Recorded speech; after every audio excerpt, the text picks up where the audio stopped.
collective excitement at space. That is a wonderful thing. But at the same time, I know everyone's calendar is tight, so since we now have a quorum, we will gavel in. Good morning. And we are going to start with a markup briefly, and then we will move to the hearing.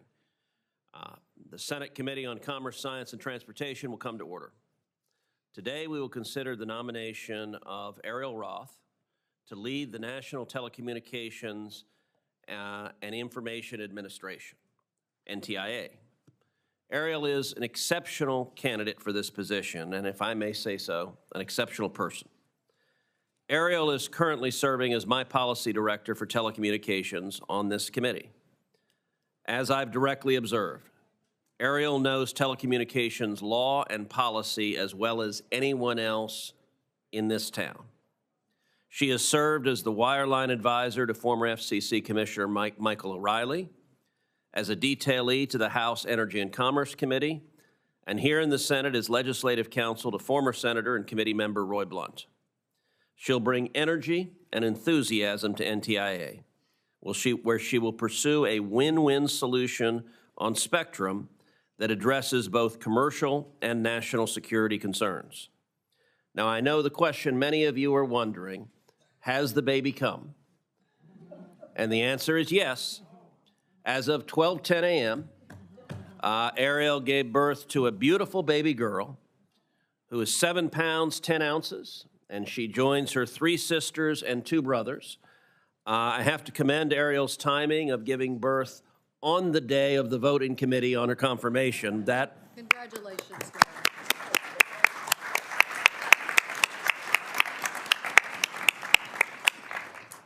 I don't know if her daughter has been named yet, but I am sure that little Bede will be a beautiful young girl. And I'm going to get in trouble with Ariel for that one.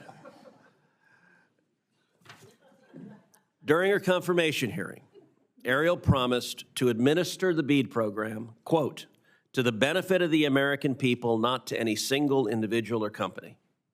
BEAD desperately needs a revamp. The program has yet to connect a single American to high-speed internet after 1,241 days.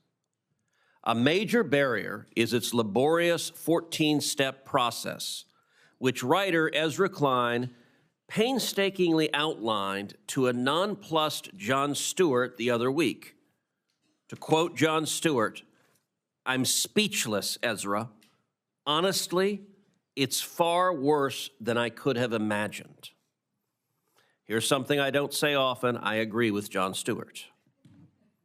Ariel fully understands these challenges and knows what it takes to finish the job. That's why she has the backing of dozens of stakeholders from across the country. To my Democrat colleagues, while I understand you may have strenuous objections to the overall direction of the Trump administration, you should know that Ariel is thoughtful, honest, and as receptive to the concerns of your side of the aisle as any nominee will have before us. We all know the importance of knowing a person in the executive branch whom we can call on and trust to listen to our views. So on the day of the birth of her 6th child, I hope that you will join me in supporting Ariel in a strong bipartisan showing in her home committee.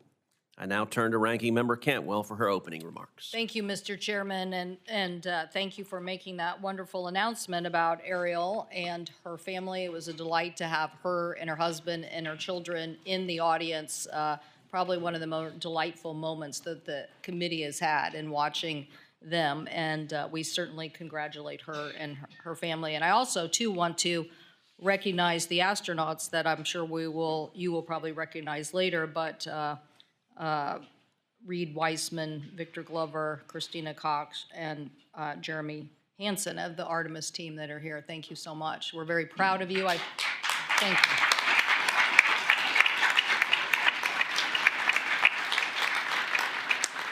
We're very proud of, in the state of Washington, Commander Ann McClain, who is leading the Crew 10 expedition right now. And so you're all nodding, so you all know her. And it just is amazing what you're all doing. And so we look forward to this hearing with Mr. Isaacman and Ms. Trusty. But let me address the Roth nomination this morning for Secretary of Communications and Information at the Department of Commerce. When Ms. Roth was before the committee and gave opening remarks, I did think that we would get more of an NTI commitment on critical issues for U.S. leadership and for interagency wrangling, because interagency wrangling is definitely a big part of NTIA's mission to get us a clear spectrum policy. Unfortunately, at the hearing, I didn't hear a commitment explicitly or even theoretically to the investments that this committee has already made. I know this is probably a frustration to many of my colleagues, but this is what we're asking of nominees throughout the Congress now, because we have a very clear idea about what is getting cut.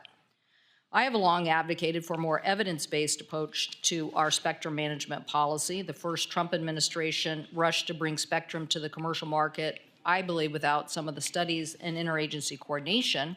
And this approach put federal capabilities at risk: aviation safety when aircraft altimeters and 5G interfered with one another, weather forecasting when 5G deployment interfered with 24 gigahertz band detections of water droplets, GPS systems, vehicle safety, and our military's readiness and capabilities.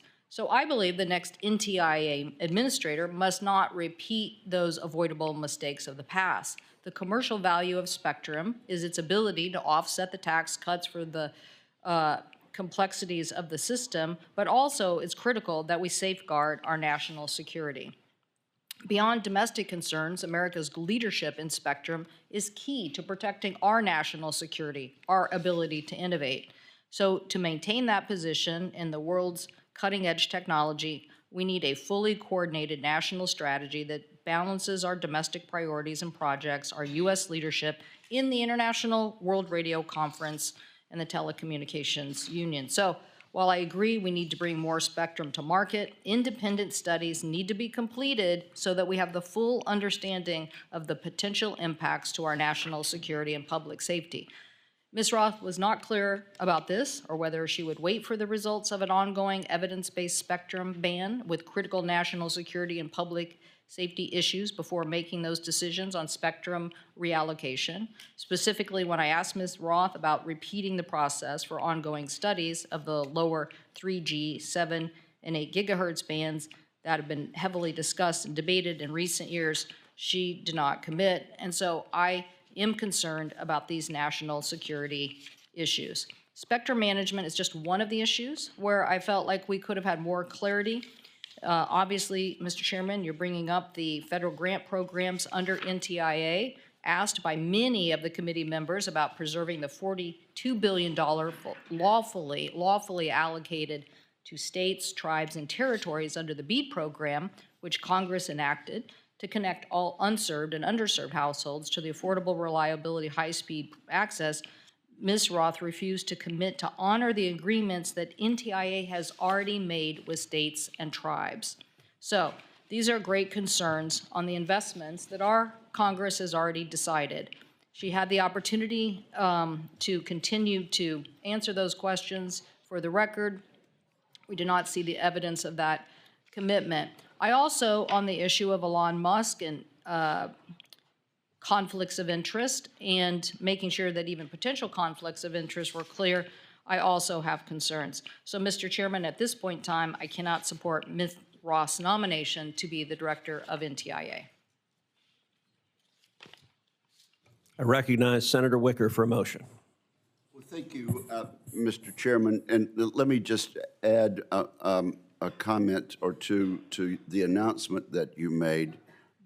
The chairman said that Ariel had given birth to a beautiful baby girl. He knows what he's talking about. He's got a picture up here, and actually on the first morning of her life, she flashed a nice big smile, and he's got that to prove. Also, in an effort to wait until the day of her vote here in committee, Ariel saved that final push till 10 minutes after midnight. And So her timing is impeccable. Based on that and other reasons, I move that PN 2225, nomination of Ariel Roth to be Assistant Secretary of Commerce for Communications and Information be favorably reported. Is there a second? Second. Is there any discussion? Roll call, please. Clerk will call the roll. Mr. Thune. Aye by proxy. Mr. Wicker. Aye. Mrs. Fisher. Mr. Moran. Mr. Sullivan. Mrs. Blackburn. Mr. Young. Mr. Budd. Mr. Schmidt. Mr. Curtis. Mr. Moreno. Mr. Sheehy. Mrs. Capito. Ms. Lummis. Ms. Cantwell. No. Ms. Klobuchar. No by proxy. Mr. Schatz. No by proxy. Mr. Markey. No by proxy. Mr. Peters. No. Ms. Baldwin. Ms. Duckworth. No by proxy. Ms. Rosen. Mr. Lujan. Mr. Hickenlooper. No by proxy. Mr. Fetterman. No by proxy. Mr. Kim. Ms. Blunt Rochester. No by proxy. Mr. Cruz. Aye. The yeses are 15, the nos are 13. The motion is agreed to, and the nomination is ordered to be favorably reported. I will now recognize any members of the committee wishing to make any remarks. That concludes our markup, and we will now move in to our hearing.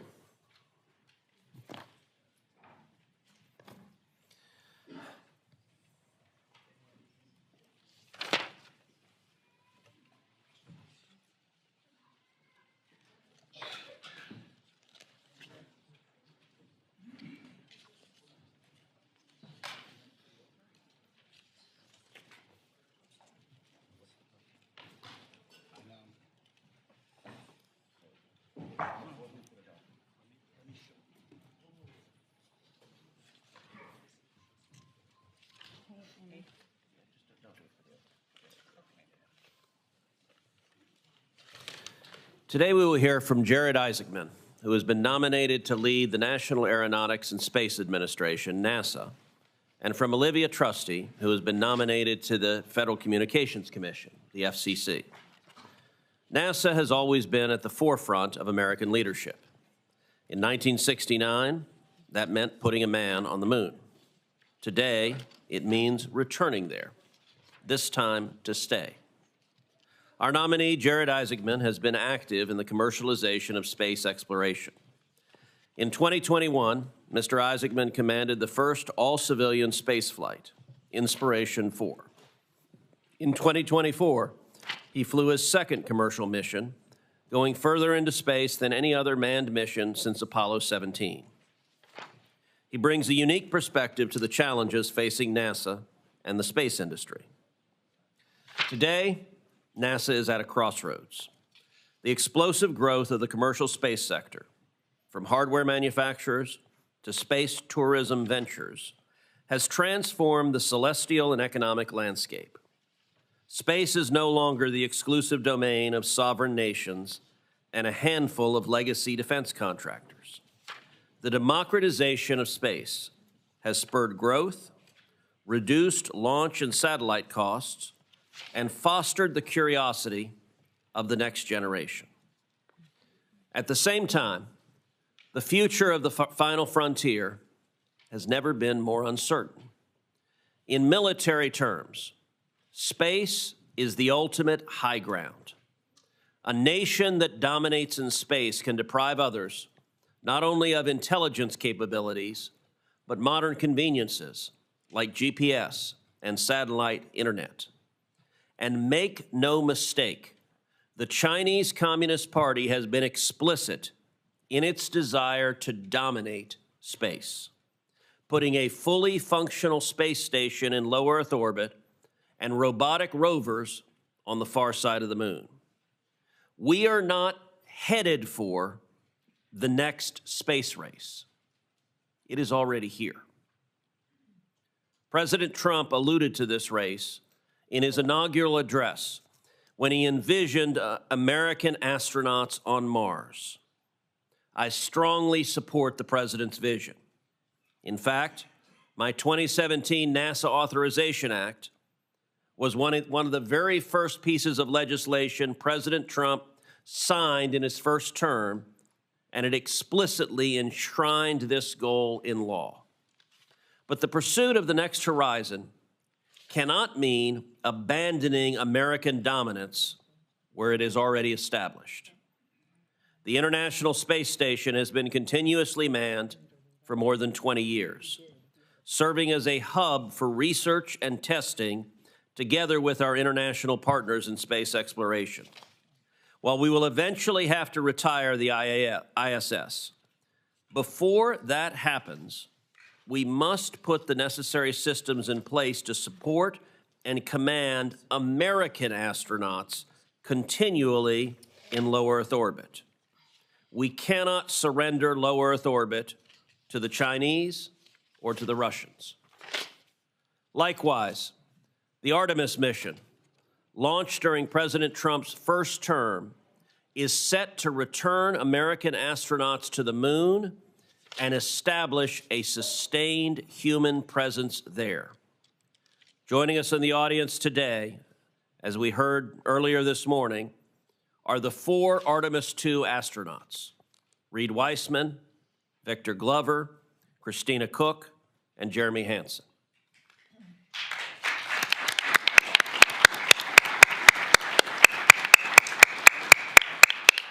In the next year, they will fly to and orbit the moon, setting the course for Artemis III's return to the lunar surface in 2027. The Artemis missions and the entire Moon to Mars program, which have enjoyed consistent bipartisan support, serve as a stepping stone to landing American astronauts on Mars. In fact, this stepping stone approach is explicitly in the law as enacted by Congress. We must stay the course. An extreme shift in priorities at this stage would almost certainly mean a red moon, ceding ground to China for generations to come. I am hard-pressed to think of a more catastrophic mistake we could make in space than saying to communist China, the moon is yours, America will not lead. So I look forward to hearing from Mr. Isaacman about his goals for NASA, his commitment to Artemis, how he intends to refocus and reinvigorate the agency in its core mission, and how he will ensure America continues to lead the world in space exploration. Let me now turn to the Federal Communications Commission, which faces its own set of challenges. The agency's Universal Service Fund was recently challenged in the Supreme Court. Its broadcast ownership rules are ill-adapted to the modern media environment. And most significantly, in March of 2023, the FCC lost its authority to conduct spectrum auctions for the first time ever. This ongoing lapse in auction authority has cost jobs and has weakened America's global standing. Increasing the amount of spectrum available for commercial use will secure our preeminence in telecommunications and will unlock billions of dollars for domestic investment, creating hundreds of thousands of jobs. Olivia Trusty has nearly 20 years of relevant experience in telecommunications. She is currently a staff member at the Armed Services Committee, which is chaired by our colleague, Senator Wicker, who will be introducing her this morning. Ms. Trusty has also worked as a policy director here at the Commerce Committee, giving her a well-rounded views of the interest of both the Department of Defense and the commercial industry when it comes to mid-band spectrum.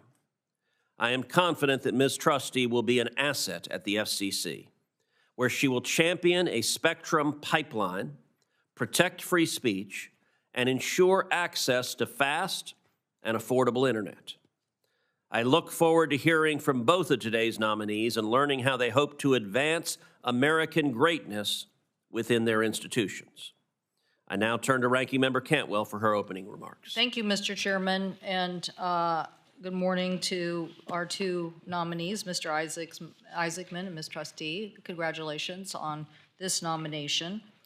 Mr. Isaacman, obviously, for NASA, and Ms. Trusty for the Federal Communications Agency. First, Mr. Isaacman, nominee for the Administrator of NASA. As my colleague was just saying, the space race is heating up. You will have a critical task of delivering mission-critical, on-time, and on-budget challenges for the United States of America over the next 4 years to make sure that we don't lose in that space race. This includes successful execution on the Artemis program, which will take the United States back to the moon and ultimately the goal of getting to Mars. The NASA authorization bill, which Senator Cruz and I co-sponsored, strongly backs the Artemis program. It includes a lunar lander, redundancy, NASA's Space Launch SLS system, and critical to America's leadership in space, getting Americans back to the moon. The state of Washington has long been a home to aviation, but now with over 40 companies across the state of Washington producing space-related products, we have over 2,000 employees working just on the Artemis program. So we're invested. These companies supply components for the Gateway Space Station, the Orion crew capsule, the 2 crewed lunar landers, the SLS heavy lift rocket, and its ground system. Beyond space exploration, NASA is also one of the world's top R&D organizations. We had a chance to talk about that in my office, about NASA's discoveries and science that are helping us with our aerospace industry overall. NASA scientists and engineers provide the crucial evidence and information to both government and industry on issues like AI, quantum, advanced aerospace materials, and next-generation manufacturing. So I know a consortium in my state, Standing Up a Tech Hub, has been an applicant that NASA has been very supportive of. I do have concerns as we move forward about reports in the press about where the administration will come down on investments. I hope we can talk about this today and clarify your position as it relates to these priorities for our nation. For example, in March of last month, the Wall Street Journal reported that the Trump administration was considering major changes to the Artemis program. You too have also made past statements about changes to the program, and if NASA does terminate the SLS and relies only on commercial rockets such as SpaceX and Blue Origin New Glenn, experts say Americans won't get to the moon before the end of the decade. So a lot of scientific analysis resting on your shoulders, and then the budget capabilities to convince our colleagues to make these investments. Like the chairman, I want to win the race. I want to make sure that China doesn't beat us to Mars, and I hope that even with this recent announcements of theirs, that we beat them to the moon. I strongly believe that safety and resiliency, built through redundancy and innovation, through competition, is a key. So I would like to hear your views on that this morning. We're also seeing the administration and DOGE specifically cancel research grants to fund science agency and lay off highly skilled technical experts across the federal government. According to the news reports, NASA has confirmed an announcement by DOGE that up to $420 million in agency contracts have been canceled. So this is of concern, sorting out how this cancellation impacts many different organizations. Meanwhile, tomorrow is the last day of work for several top NASA advisors, including the chief economist, the chief scientist, and the chief technologist. Their positions were eliminated because of the DOGE agenda. Reports indicate that the FY 2026 budget request might slash NASA's science funding by half. So, Mr. Isaacman, all of these are in the news, and we will want to understand your commitment to these issues or understanding your strategy about how you see us making these commitments to invest in science for the future. Now to Ms. Trusty. Certainly welcome to you and your family who is here. I think you definitely outnumber the astronauts in the room, which is, we very much appreciate that. It's good to have that support, and your nomination comes at a critical time for the FCC. We want to have a communication system that is admired by the world, and we know that you're no stranger to this issue, working very diligently for Senator Wicker, both here on this committee and now on the Armed Services Committee. The FCC plays a vital role in spectrum policy management and commercial airwaves, and I've long advocated, as I said in my earlier statement, for an evidence-based system.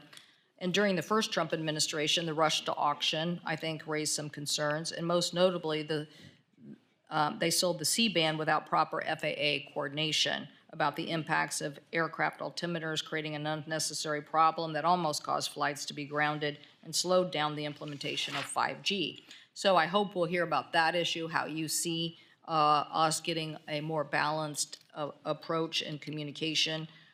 Because of the FCC's influence over some of our most important institutions, including the media and the internet and providers, the FCC is an independent agency not subject to direct presidential control, but this tradition is under attack.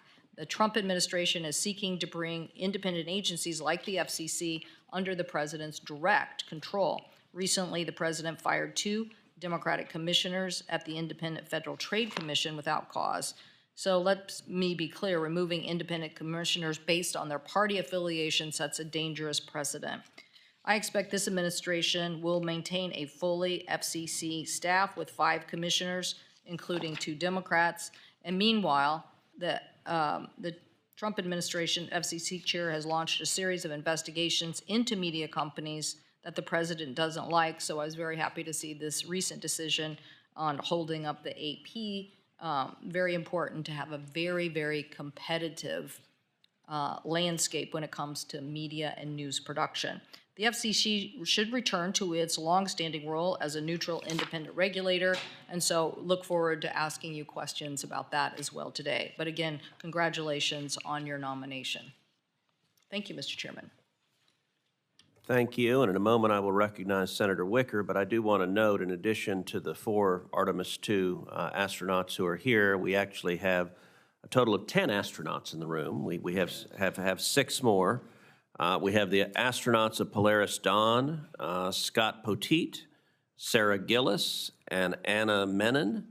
And we have the astronauts of Inspiration 4, Haley Arsenault, Chris Zembrowski, and Dr. Cian Proctor. And so to the 6 of you as well, thank you for your service and welcome.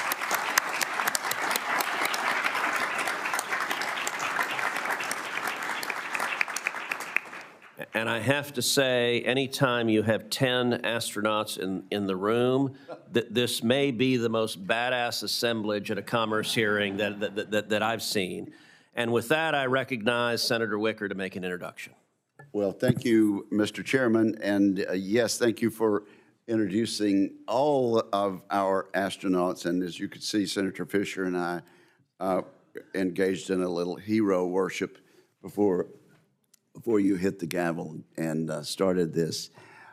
But I am absolutely delighted to introduce and recommend to the committee and to the Senate Olivia Trusty as the next member of the FCC. I'm unqualified, actually, to tell what a great nominee she is. And also, I hope there's some work being done back at my office. We have a number of staffers who slipped away, and I think there are probably a number of people watching on the telephone. But I'm profoundly appreciative for this honor and appreciative to President Trump for making this nomination. I frankly cannot conceive of a more qualified nominee. Olivia Trusty performs work at the highest level of excellence, and she does it for the right reasons. And for 7 years now, I've been the beneficiary of her expertise. But frankly, this committee and the Armed Services Committee and the full Senate have also been the beneficiary of her expertise. When I became chairman of the Commerce Committee, I was fortunate that Olivia agreed to join my committee staff. A few years later, I became ranking member of the Armed Services Committee, and I knew there was one member of this committee staff that I wanted to bring over to handle her portfolio there. Olivia Trusty has helped all of us advance initiatives that made America more connected and more secure, initiatives that fall squarely within the Federal Communication Commission's jurisdiction. On technology party, she's helped us pass legislation to improve maps. She's worked to ensure broadband funds are directed where they're most needed and where Congress intended them to be. She's brought us closer to getting more Americans connected to high-speed internet, and of course, we're not quite where we need to be. I think she will help us in this new position get there quicker. Her work has contributed to national security. She was instrumental in advancing legislation to free our domestic networks from communications equipment manufactured by foreign adversaries. She's been a leader on spectrum policy, an area that bridges both technology and national security. She has collaborated with members and staff across the Commerce and Armed Services Committees to find common ground between commercial and federal interest. Olivia Trusty wants to help our country maintain our leadership without risking national security, and she's worked to make that happen. I could go on and on, but Olivia does like brevity. She chooses her words carefully and concisely. Let me just say, she plays chess, not checkers. She sees around the corners. She shoots straight, and she will shoot straight with members of this committee and the Senate. She uses common sense and adherence to the law, and she will do so as a commissioner. On a personal basis, she's serious about her faith. She's an NCAA gymnast at UNC Chapel Hill. She's a Mormon Republican from Maryland, for heaven's sake. And those of us who know her know that that she'll do a magnificent job. And actually, we're fortunate that she's chosen to work in the public sector for the taxpayers, and I could not give a more resounding endorsement to her nomination. Thank you, Mr. Chairman. Well, I will say that is very impressive, particularly that she plays chess and not checkers and shoots straight. I will say shooting is a novel strategy in chess, but whatever works and gives you the checkmate. There's more than one way to defeat the king. And with that, I recognize the junior senator from Montana, Senator Sheehy, to introduce Mr. Isaacman. Had to put junior in front of it, didn't you, Ted? For nearly 70 years, I'm the United still States, the junior senator from Texas. That's a good this point. place, that could stick around a long time. I am the longest serving junior member. So yeah, 24 years, you could still be the junior member. I wear it with a badge of honor. Okay. Well, thank you, Chairman and Ranking Member. For nearly 70 years, the United States has been at the forefront of space exploration. President Trump knows how critical it is for our country to lead the way yet again as our space program aims to reach new heights, and that's why he chose exactly the right man for the job, Jared Isaacman.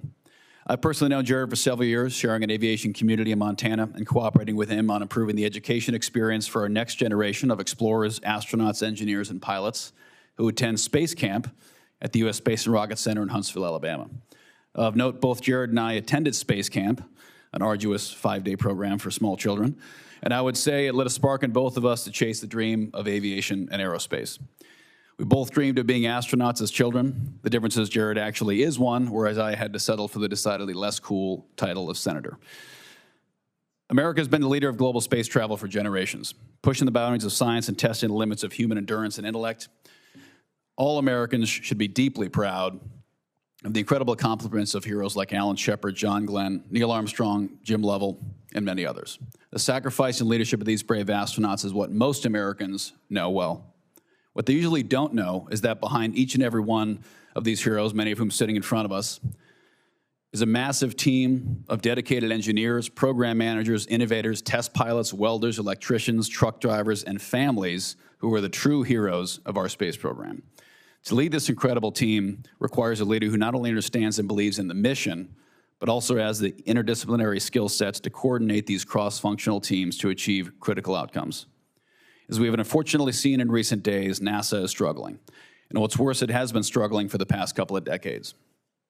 Since the tragedy of the Columbia disaster in 2003, which I remember like it was yesterday as I was preparing to enter the pool for a high school swim meet, NASA has been a struggling organization full of great people, searching for revival. For 10 years, the United States of America was paying the Russian government taxi fare to send our own astronauts into space. This would make JFK and Ronald Reagan turn in their graves.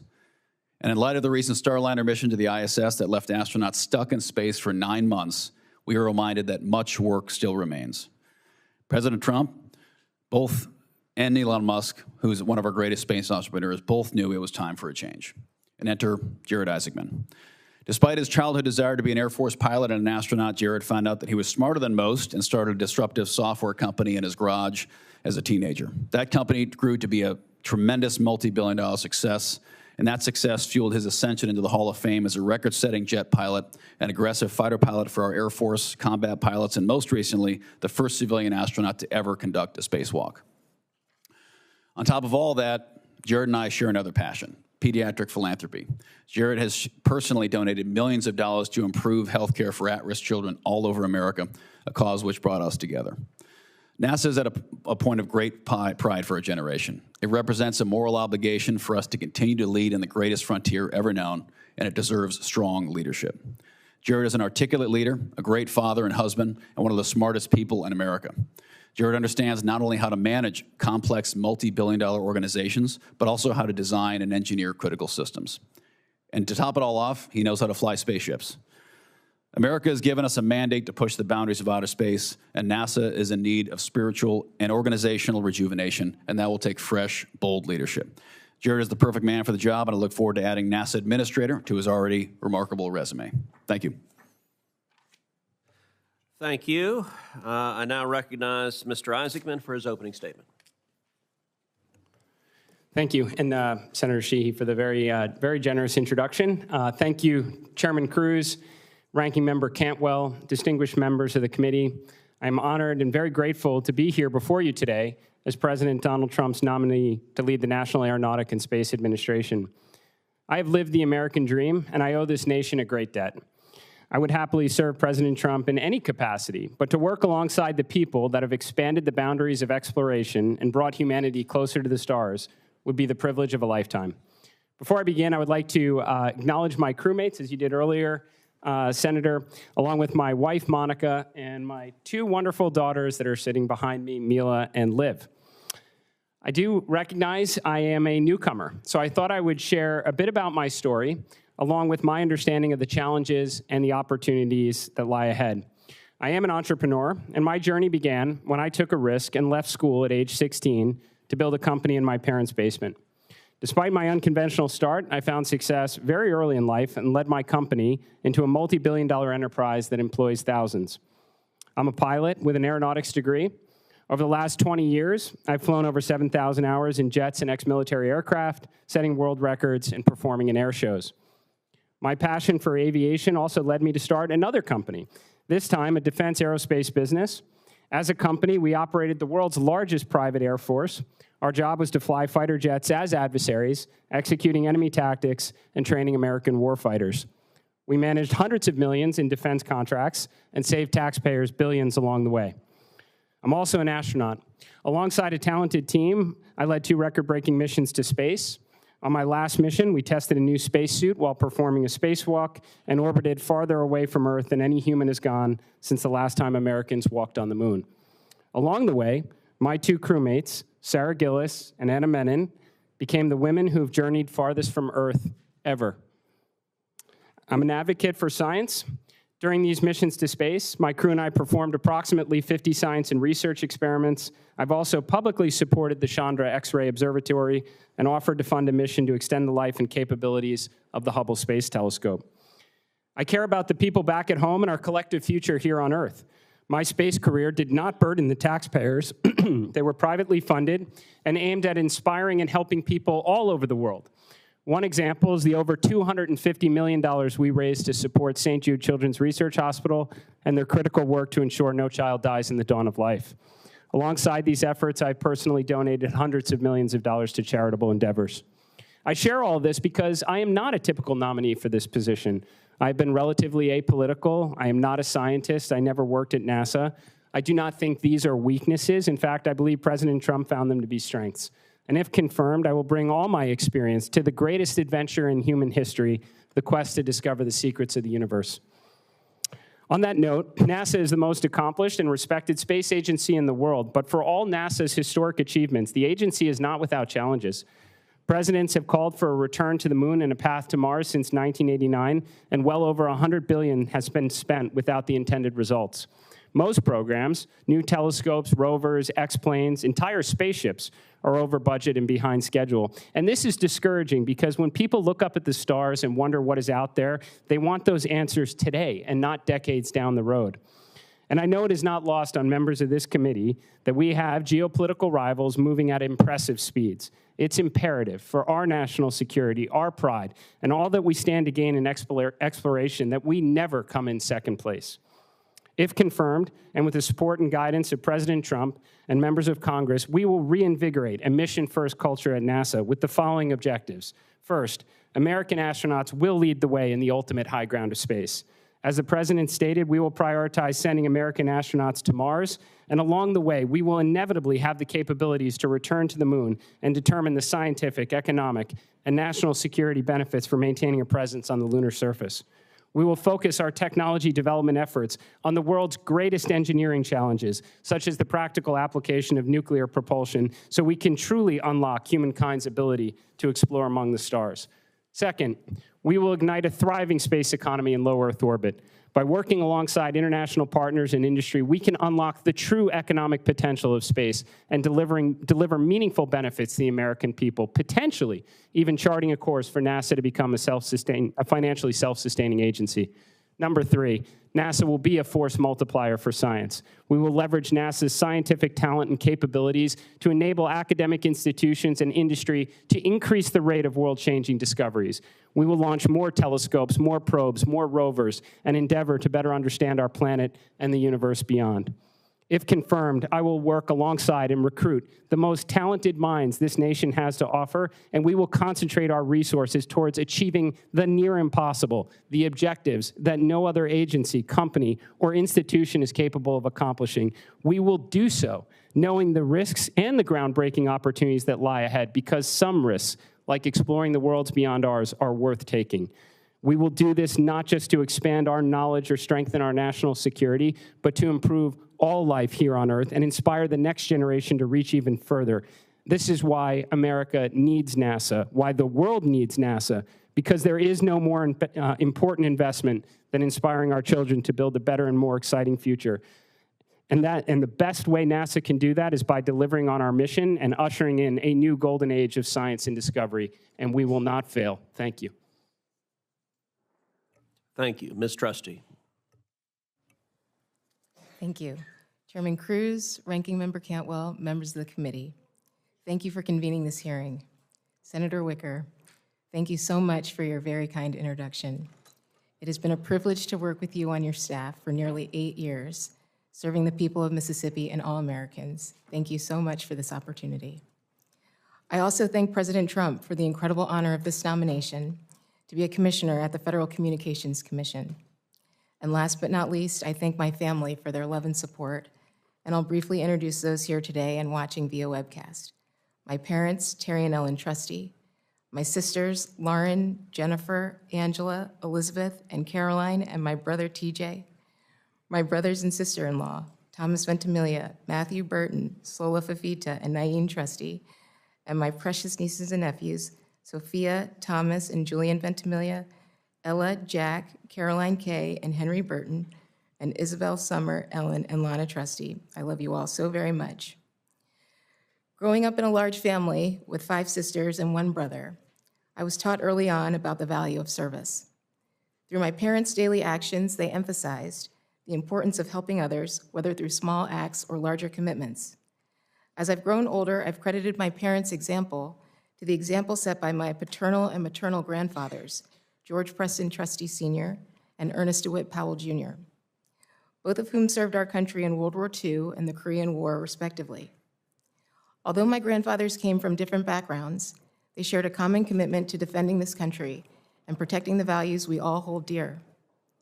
What brings me here today is my desire to continue the shared commitment to public service and love of country that's been in my family for generations. When I first moved to Washington, D.C. nearly 20 years ago, after graduating from the University of North Carolina at Chapel Hill, I began my career in the public policy office of a telecommunications company. This is where I was introduced to universal service principles and the critical mission of the FCC. During that time, I saw firsthand how access to modern communication services, particularly for Americans living in rural and remote areas, could change lives. I also learned the value of a simple internet connection. It not only gives communities the ability to stay connected with loved ones, but it opens the door to education, jobs, economic opportunities, and so much more. Indeed, it allows Americans to participate fully in society and an ever-expanding global digital economy. Following my time in the private sector, I've had the opportunity to work in the House of Representatives and in this hallowed chamber on telecommunications, technology, consumer protection, and most recently, national security. All of these policy areas are core to the FCC's mission to make available affordable, high-speed, reliable, and secure communication services. Now, in carrying out this mission, it's not lost on me that the problem set facing the Commission is both vast and diverse. The agency must contend with unforgiving geographic landscapes to achieve universal connectivity. It must stay ahead of sophisticated illegal robocallers, defrauding and scamming vulnerable populations like our youth and seniors. It must work with federal partners to defend the security of our communications networks from the attacks of nation-state actors. And it must work collaboratively with private and public sector interests to ensure that the United States leads the world in next-generation communications. Notwithstanding these issues, given my unique experiences working on both this distinguished committee and the Armed Services Committee, as well as the dedication and expertise of FCC staff, I believe these challenges can be overcome. In that spirit, I'd like to offer a short list of commitments on which I hope there is bipartisan consensus if confirmed. If confirmed, I will work with Congress and the administration to expand access to high-speed internet services for all Americans, protect consumers from illegal robocalls, strengthen the security of the nation's telecommunications networks, and restore America's leadership in next-generation communications technologies. Mr. Chairman, thank you again for holding this hearing. I look forward to answering any questions. Thank you to you both. All right, Mr. Isaacman, let's start. If you're confirmed, you will oversee NASA's various field centers, mission directorates, and affiliated activities. This includes Artemis and the Moon to Mars program, which aims to keep us one step ahead of nations like China in the fight for supremacy in space. The threat from China is very real. Just last week, General Saltzman, Chief of Space Operations for the Space Force, testified before the U.S.-China Economic and Security Review Commission that Beijing has been explicit, as recently as October of last year, in stating that China intends to surpass the United States and become the world's preeminent space power. As General Saltzman put it, quote, China's advancement in space technology, their stated desire to dominate, and Beijing's disregard for international norms for the responsible use of space make them an incredible danger to U.S. prosperity and security. China has said that they will put a man on the moon by 2030, and that they will build a permanent lunar base there along with Russia by 2035. Based on how quickly they have already progressed, I think it is quite possible that China reaches those milestones sooner than those dates, and indeed that China reaches the moon before the end of President Trump's current term.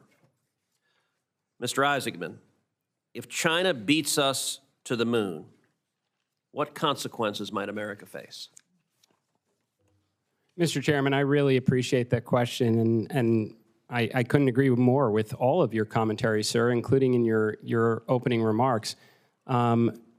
We certainly cannot lose. If we do not lead the way and we're following, we may be following forever, and the consequence of which could be extraordinary. I mean, even if you're talking about things that have maybe even a low probability, let's say, for example, on the lunar surface, helium-3 becomes a new source of fusion power, it could shift the balance of power here on Earth. I don't think we can afford to find that out the hard way. As you said, sir, and I've agreed for a very long time, space is the ultimate high ground. We cannot afford to cede that ground. So my team did a visual representation of what the stakes are. And it's a simple question: what does the future look like in 2030? Now, I will note that my team used ChatGPT to make this poster. And my immediate comment on seeing it is the American flag is too damn small. And I was told it was difficult to get a bigger American flag on AI. That may be underscoring the need to win the race for AI as well. But it does give a sense of exactly what the choices we're facing. Now, when we met in my office, you said beating China back to the moon was, quote, critical for our national interests. You also said that if President Trump turns on the television and sees Chinese astronauts on the surface of the moon before Americans, you said you would be fired that day. In your written testimony, however, you said, quote, we will prioritize sending American astronauts to Mars. There seems to be a bit of tension between the commitment you made in my office and your testimony. What is your view? Will you maintain course with the Artemis program so that we can return American astronauts to the moon before President Trump leaves office? Mr. Chairman, I really appreciate the statement. First, I couldn't agree more with the president and his inspiring and ambitious goal to send American astronauts to plant the stars and stripes on Mars. He didn't say we shouldn't go to the moon. I suspect the president, as I feel, and probably a lot of Americans, is what's taking us so long to get back to the moon, and why does it cost so much money?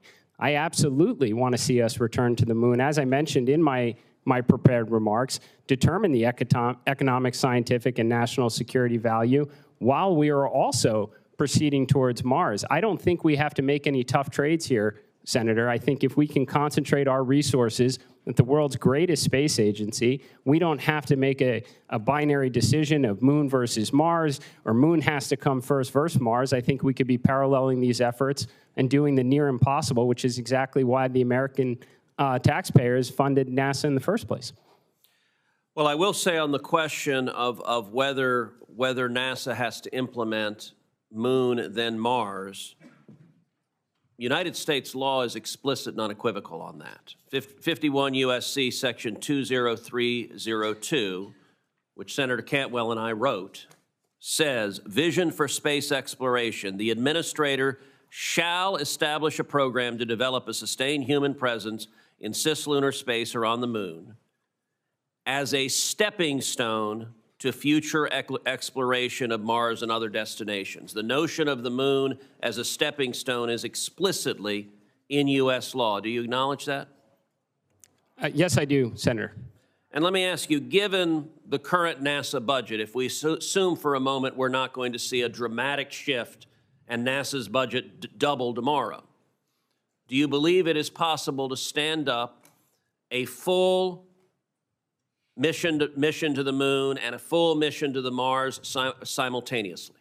Senator, as I mentioned in my prepared remarks, I think we can absolutely do that. We can figure out the space economy in low Earth orbit. We can run more scientific missions. This is the agency that went from sending Alan Shepard on a suborbital mission, and 8 years later, we saw Neil Armstrong and Buzz Aldrin on the surface of the moon. Do I think that we can get back to the moon, chart a course for Mars, and do all the other things? Absolutely, Senator. So do we have your commitment that you will not allow the scenario on the right on this poster to happen, that China will not beat us to the moon, that one of these heroes sitting in this room will set his or her, and as a father of 2 daughters, I'm particularly excited that Artemis is committed. It will be a her. The first woman will step foot on the moon, and she will be an American astronaut. Do we have your commitment that we will win the race to the moon and China will not beat us? Senator, I only see the left-hand portion of that poster. And next time we'll make the American flag bigger. Senator Cantwell. Mr. Chairman, I ask unanimous consent that the poster be placed in the record. An excellent idea, and a chairman who was crossing his T's and dotting his I's would have done so already without objection. Senator Cantwell. Thank you, Mr. Chairman. And continuing on this same point, listen, I have no doubt of your capabilities at the technical side of this and the expertise, both on the aviation and the space side. It's a question, I think, of a long-term challenge of different administrations to deliver on this goal and how each administration and each Congress does or doesn't support it. So I view your job as like wrangling the powers that be to support the mission and understand what it's going to take to support the mission. So like Senator Cruz, I want to understand a little bit more about your commitments. The most recent economic impact report highlighted that in fiscal year 2023, NASA projects to generate more than $75 billion in economic output. And the National Academy studies chaired by Norm Augustine found that NASA's budget is often incompatible with the scope, complexity, and difficulty of its mission work. That means that we end up shortchanging it to certain degrees. So I want to make sure I understand what your commitment is, because there's been so much in the press. Do you commit not to closing any of the NASA's 10 centers or divesting from critical infrastructure without the expressed authorization of Congress? Senator, you absolutely have my commitment to work alongside Congress. I think NASA is going to require the best and brightest from across the nation and all of our critical infrastructure in order to achieve its mission to do the near impossible for all humankind. Do you see any reason to close these 10 centers? Senator, there's only so much that I can be briefed on in advance of this opportunity. I fully expect to roll up my sleeves and determine, where all of our best resources are so we can get back to achieving the mission as quickly as possible. The 2024 National Academy's report noted that the use of service and firm fixed-price contracts at early stage of technology development can jeopardize mission success and degrade NASA's own in-house technical capabilities. What are your thoughts about these fixed-term contracts? Senator, as someone... that statement?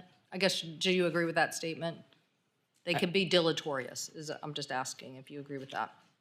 Well, I take two things away from that, Senator. First, having run a defense aerospace company for more than a decade, and generally I am a fan of fixed firm price contracts and being held accountable to what we bid. In terms of the difference between NASA's in-house expertise and what commercial industry is able to provide, I believe NASA should be working on, again, per my prepared remarks, on the near impossible, what no one else is capable of doing. And when they figure it out, commercial industry takes over and brings the rest of the world to follow. You might be one heck of a entrepreneur in relation to science. You said you're not a scientist. But that won't matter if we make very bad decisions based on somebody's arbitrary budget analysis instead of what is our long-term mission. So that's what we're trying to get out of you. How do you think we're going to accomplish this so that we have a more, listen, the more we can explain this to everybody, I guarantee you the more my colleagues will support it in a budget. The more it gets slashed and burned by different approaches, by DOGE, the more harmful it can become to people undermining the support for the mission overall. So you have a big challenge here. It's to move us forward at a critical moment. where are you, so do you believe that we should have a reduction in workforce or the science budget, some of the things that I mentioned in my opening statement? Senator, I read what's on NASA Watch and in the news like everybody else. If I'm confirmed, I am eager to understand all of the considerations, the discussions being made about a reorganization. I believe that we are going to need the best and brightest to do the near impossible, and we should be concentrating all of our resources on the most critical objectives that I kind of outlined in my opening remarks, ma'am. Do you support the continued Artemis mission with the Space Launch System? Senator, I believe that is currently the plan. I'd like nothing more than to see this Artemis 2 crew get around the moon, and then they're back at home watching their friends walk on the moon. I think the real question is again, why has it taken so long? Why does it cost so much money? But in the issue of, are we going to commit to this? I think this and the lander redundancy are kind of like, people see that as we're going to the moon and we're going to get this done, not this discussion of like, we're going to skip these things, shortchange this, and then we're going to focus on Mars in a different route. That's what I'm trying to get from you. Whether when you get there, I get that you're saying it's the current plan. I'm asking as a nominee to run this organization, do you have a different view of that you think right now there is a different way to do this? Well, ma'am, I can tell you not just as a nominee, but as a space enthusiast who wants my daughters to see American astronauts walking on the moon. It was the left-hand side of that poster that I'm fully supportive of. I'd like nothing more than to see Artemis 2 get around the moon and, again, see Americans walking on the moon. And, again, I don't think these are either or. I mean, NASA is an extraordinary agency that can do the near impossible. We can chart a course for Mars in line with the president's vision to return to the moon before the Chinese can get there, to figure out the space economy and do the other things, ma'am. There's a lot here. So the HiCam program on thermoplastic composites, do you support that program at NASA? I think NASA has the best, brightest, most talented engineers and scientists, and we should be working on cutting-edge technology. Okay, I will want for the record whether you support that. In clarity, not just like, hey, I like cutting edge technology. These are really big decisions that lots of us have already weighed in on, and we just want to know whether they're going to get slashed someday because the president wakes up and says he doesn't want to do it, and whether you're going to say yes, yeah, go ahead. So it will take all of us working together. Ms. Trusty, I don't want you to keep going ignored through the conversation. My time has expired. I will want to come back to you on the MVD, the broadcasters getting more ability in the marketplace, particularly as I mentioned earlier. You want a vibrant news competition, particularly when it comes to local journalism, reopening that case at the FCC, but I will take that for coming back on a second round. And I love that Senator Wicker thinks that you play chess instead of checkers, because we need a lot more chess playing at the FCC. Thank you. Grandmaster Wicker. Also, you can go out and shoot skeet and then come back and play chess. But thank you very much. Well, let me direct my first question to Mr. Isaacman. You probably know that NASA has 8 field centers, one of which is the John C. Stennis Space Center in Mississippi. The Stennis Space Center is home to NASA's largest rocket propulsion test site. If we didn't have that, we'd have to build another one. The Stennis Space Center also hosts a number of companies working on commercial space programs. The Space Center's infrastructure represents substantial government investment as well as private investments.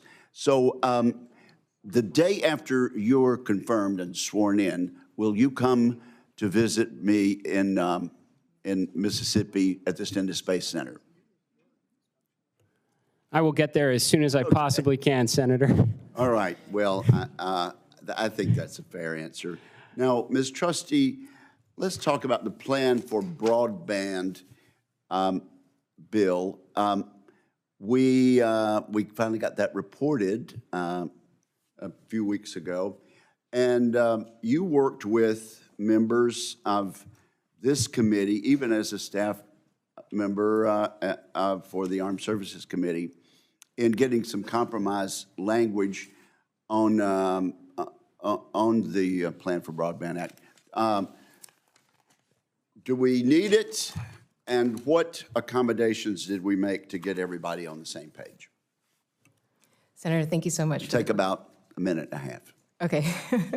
Thank you so much for the question. Thank you for your leadership in on this issue. You know, interagency coordination is essential to closing the digital divide. I think as many members on this committee know, there are about 130 broadband programs across 15 different agencies, and GAO has determined that those programs are fragmented and duplicative. And there's an opportunity to streamline, consolidate, and coalesce these programs so that the resources are better targeted to unserved areas so that we can get communication services to more rural, remote areas that lack connectivity right now, and expand and close the digital divide, or just close the digital divide, not expand it. And so I think the Plan for Broadband Act is the key to this solution. It creates a strategy that will help us to target these resources better to unserved communities so that everybody can fully participate in the global digital economy. And we had to accommodate high-cost areas, tribal areas, and also do some compromising on the spending cap. So I do appreciate that. Let me ask then in the last 2 minutes. During COVID-19, the broadband across Europe suffered several disruptions. Did we have that kind of disruption in the United States, or was there a difference, and why do you think things may have turned out differently in Europe as opposed to here in the United States?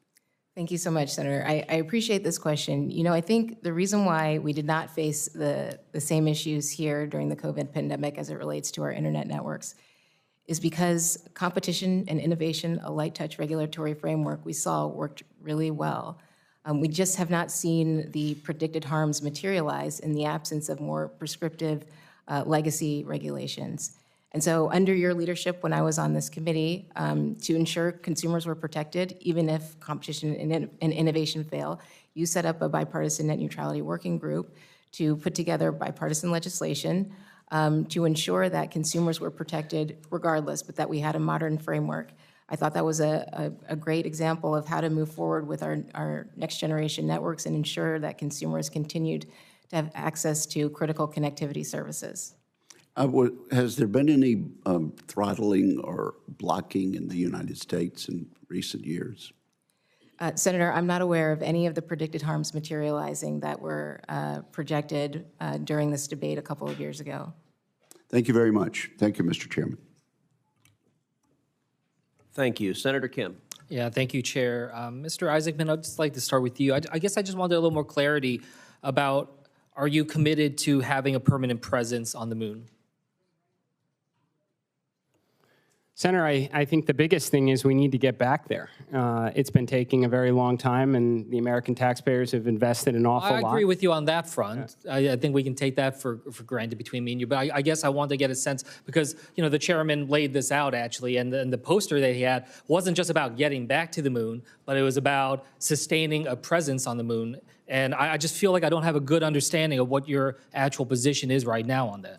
Well, I think, Senator, the first step to me is to return to the moon and determine its economic, its scientific, and its national security value for remaining there. I saw that in your statement, and I guess I was confused because in your response to the chairman, you were talking about how helium-3, this is something that could very well shift the balance of power within the here on Earth. What else are you looking at? Like, what else is in your mind right now beyond helium-3 and the impacts there when you're talking about scientific, economic, and national security? Well, Senator, that's what we need to get there to find out. All the best science fiction movies out there have something like helium-3 as the economic justification for an enduring presence, not just on the moon, but throughout space exploration. So I guess, kind of as we've been talking about this, moon, Mars, two priorities, you were much more definitive about saying we need to get to Mars.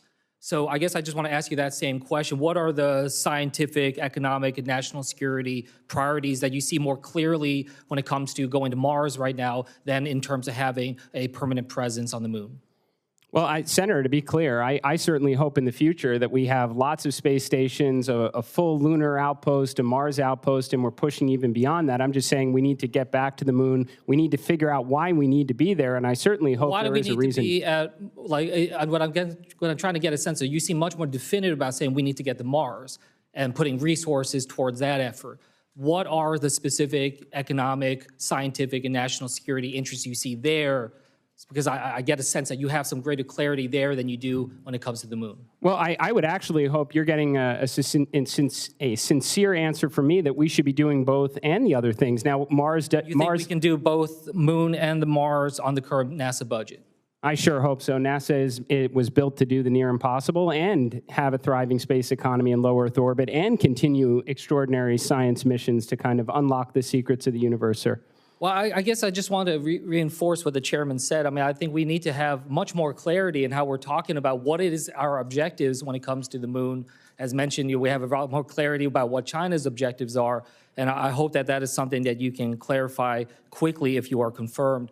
When it comes to the International Space Station, what is your perceived timeline there in terms of when we should be starting to bring that down? Well, Senator, first of all, I don't know of any reason why we should be bringing it down before what's currently scheduled. What I do think we need to do is maximize its remaining life, get as much of the high potential science and research to the station, figure out what that space economy is, so when the day does come to hand it off to the commercial LEO destinations, they are in a financially, self-sustaining type way. And you talked about that in terms of the space economy. In terms of what should succeed the International Space Station, do you believe that that should be commercial only, or do you see prospects of the U.S. government or a government-run space station to succeed the International Space Station? Well, right now, Senator, if we don't figure out the space economy, whether it's commercially operated or not, it's going to be entirely financially sustained by the government. So but I guess I'm asking, do you have a preference in terms of, do you see a sense of need for a government run? I guess I'm just trying to ask you, what is it that NASA can do that commercial efforts can't do? Well, that's a fantastic question, Senator. I mean, the line should be drawn, again, in terms of NASA undertaking the near impossible challenges that, again, no company, organization, or agency anywhere in the world would be able to undertake it. I gave a very good example, I think, in my opening remarks on nuclear propulsion. That's something that no company would ever embark upon. There is no obvious economic return. There's regulatory challenges. That's exactly the kind of thing that NASA should be concentrating its resources on. The last thing I just want to say here, and I know I'm running out of time, I'm really hard to see. I think we're all very proud of the astronauts that are here in this room. But I think I could speak for them and say, look, we also recognize the importance of the civil servants playing so many different roles for the safety and the innovation that's out there. As I expressed to you, I am concerned about how this administration has approached what I believe are indiscriminate cuts and firings at different departments and agencies. And if you're confirmed, I hope that you stand up against indiscriminate cuts. I think we're all very recognizing that there are places for efficiencies and elsewhere, but we need to make sure that we're protecting the expertise that's out there. With that, I'll yield back. Thank you. Senator Fisher. Thank you, Mr. Chairman, and thank you to our two nominees today for your commitment to public service. Ms. Trusty, I appreciated meeting with you to learn more about your experience and your goals if you're confirmed as an FCC commissioner. And as you know, one of my top goals is to maintain a steady and predictable universal service fund. Congress's intent has been clear. We must keep all Americans connected. I also look forward to co-chairing the Universal Service Fund Working Group with Senator Lujan to advance this priority. Ms. Trusty, how do you view the Universal Service Fund and its mission to universal service? Thank you so much for the question, Senator, and thank you for the time. It was great to meet with you and discuss your priorities. The universal service is the cornerstone of the FCC's mission. The Universal Service Fund itself has connected millions of Americans across the country. As you know, there's somewhat of an uncertain future with the Universal Service Fund, as there's a constitutional challenge before the Supreme Court, and the contribution base is shrinking as more Americans shift to internet-based communications. And so I think it's incumbent upon the FCC to work closely with Congress and interested stakeholders to identify a specific, predictable, and sufficient form of support as required in the Communications Act to continue meeting the needs of Americans across the country. Thank you. From my experience serving on this committee and also on Armed Services Committee, I appreciate the differing cultures, missions, and priorities of the various spectrum stakeholders, and I've seen the consequences when they conflict. I worry that federal missions, including national security, can be undermined because of these frictions, particularly when collaboration among stakeholders is strained and consensus can't be reached. Ms. Trusty, what do you think the appropriate role is for the FCC and its engagement with the Department of Defense? Thank you, Senator, and I appreciate this question because I know this is such an important topic and a sensitive one, too. So, as you've noted, I've worked on both the Armed Services and Commerce Committees, both great experiences. During my time on the Armed Services Committee, I've certainly developed a greater appreciation for DoD's national security mission and how critical spectrum is in carrying out that mission.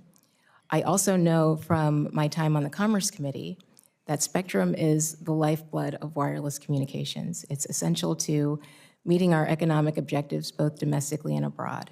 And so I think given these two experiences, I can certainly help find solutions where there's common ground, where we don't have to sacrifice our spectrum for our warfighting needs, but we can also create opportunities to repurpose spectrum for commercial use. And I think the way to do that, frankly, is to have everybody in the same room at the same time, hearing the same things. Otherwise, I think there's a lot of information that gets lost in translation, contributing to further misalignment on spectrum policy. When we're all together, it can further promote transparency and accountability in these processes. How do you think this dialogue can become more constructive?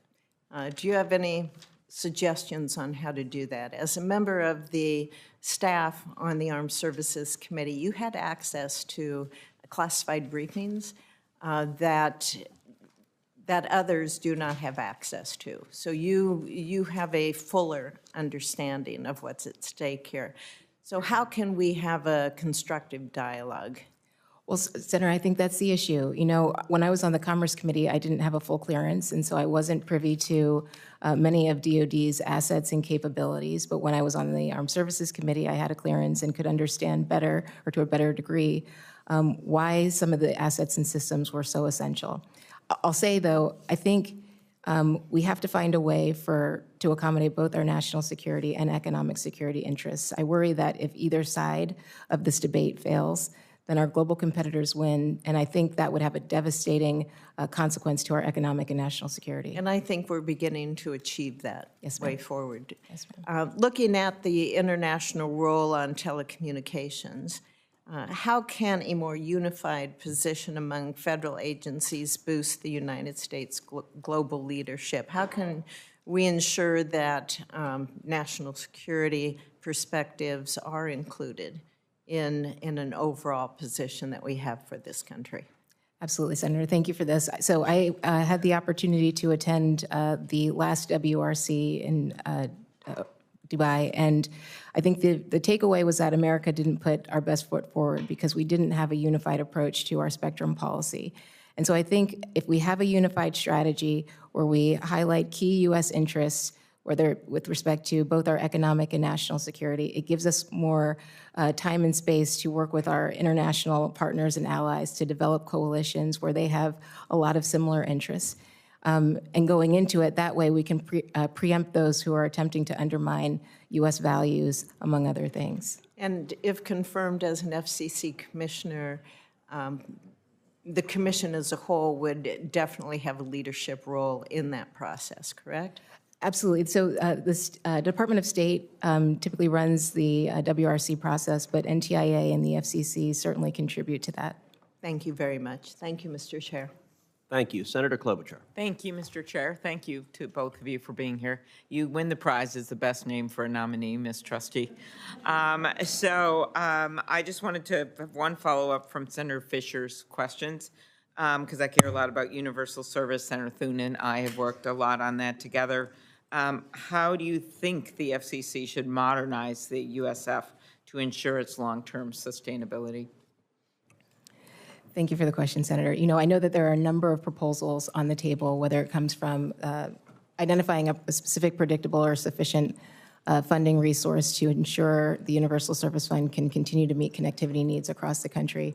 There are proposals about a federal appropriation or looking to other private sector entities to contribute to the contribution base. I think all of those things should be discussed between the FCC and Congress to ensure we can continue meeting connectivity needs across the country. Thank you. As you know, I work with Senator Wicker on the Data Act to improve the accuracy of the FCC's broadband availability maps, but we know more work needs to be done. If confirmed, how will you continue to work to ensure the accuracy of the maps? Thank you, Senator. So, you know, I was on this committee when the Broadband Data Act was passed with the goal of making sure we knew where broadband is available, where it's not, to better target resources to unserved areas.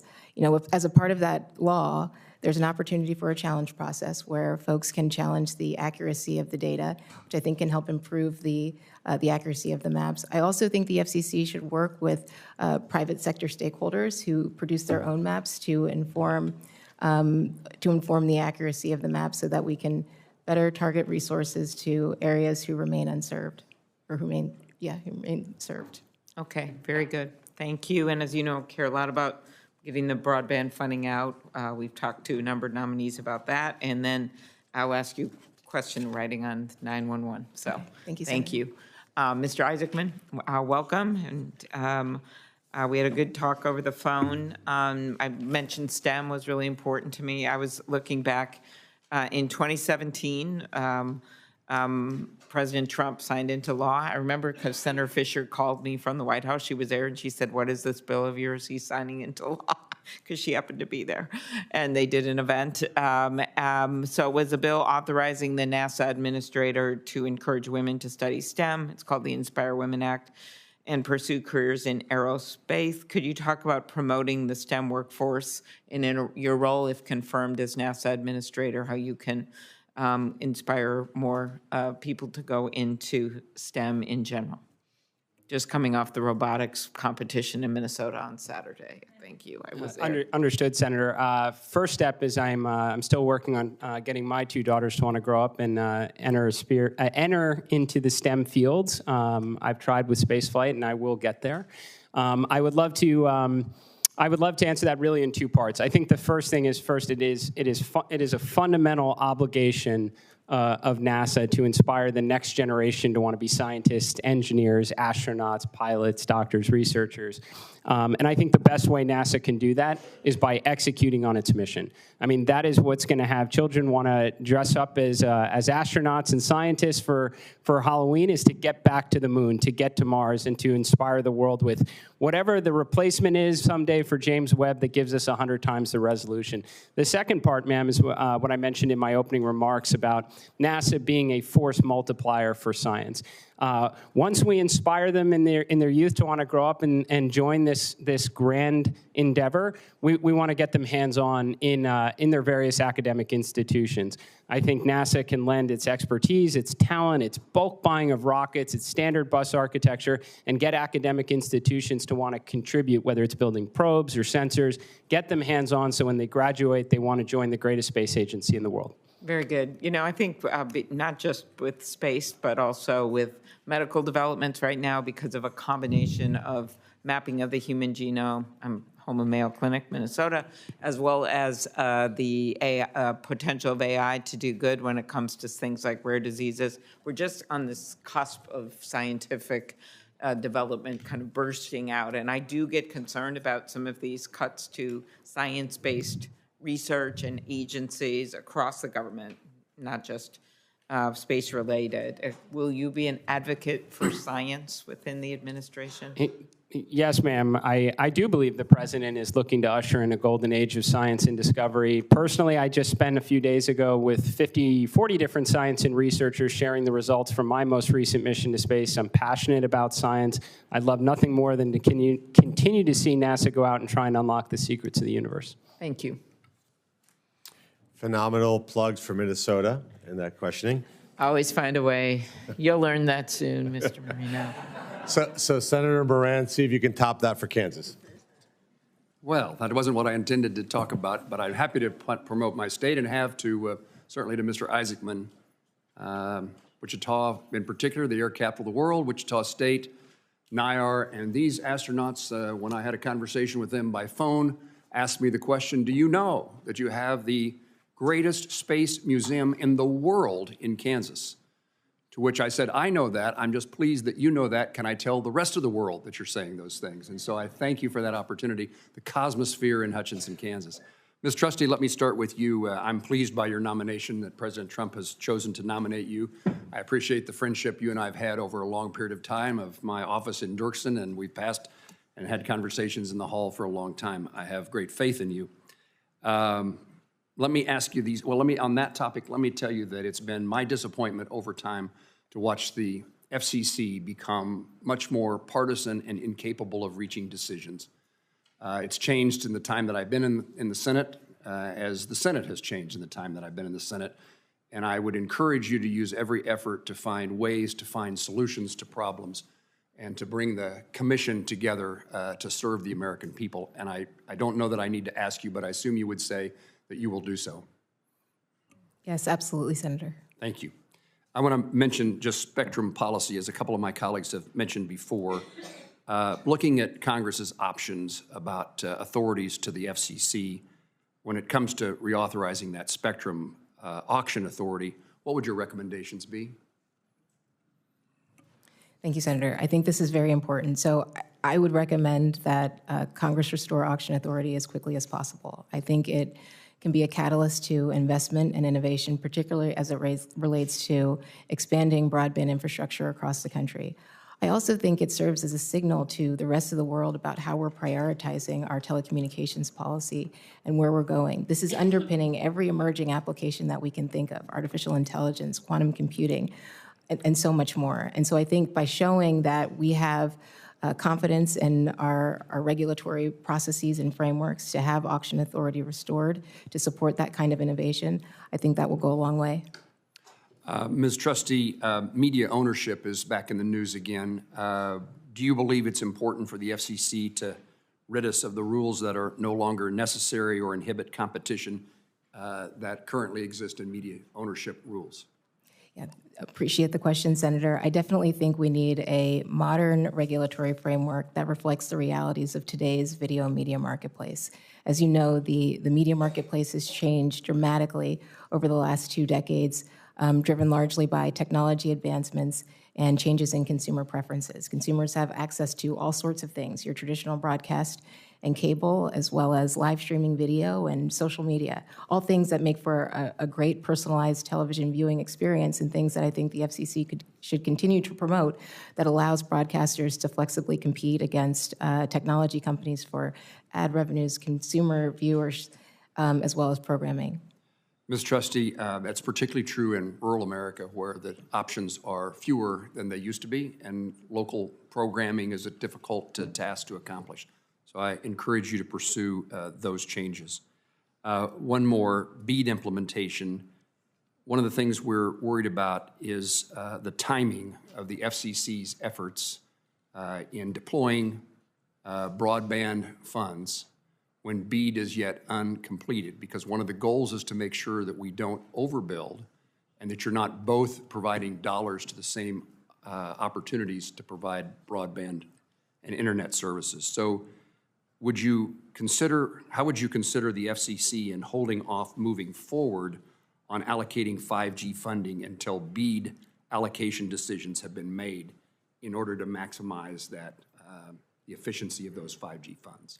I appreciate this question, Senator. This goes to the heart of interagency coordination. I think the FCC and NTIA need to be in constant contact about where BEAD is going, when it's going, so that we can be better stewards of taxpayer dollars, target funds to unserved areas, ensure that there's no duplication or overbuilding, as you mentioned. And there could be a possibility where BEAD infrastructure could be leveraged for USF funds or vice versa. But I think this all goes to interagency coordination and making sure we're the best stewards of taxpayer dollars. So you have my commitment that I would do that, Senator, if confirmed. Thank you. Mr. Isaacman, let me tell you that I now have concern about your leadership capabilities. While you were indicating that you were working on getting your daughters to pursue STEM education, both of them were shaking their heads this way.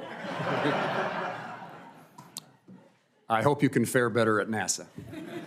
We're going to fix this, Senator. In the short 12 seconds that I have left in my time, I'll ask, I guess, one question. Do you believe that the current Artemis architecture featuring SLS rocket or Orion spacecraft is the best and fastest way to beat China to the moon? Senator, this is the current plan. I do believe it's the best and fastest way to get there. I don't think it's the long-term way to get to and from the moon and to Mars with great frequency, but this is the plan we have now, and we've got to get this crew around the moon and the follow-on crew to land on the moon. Thank you. Thank you, Mr. Chairman.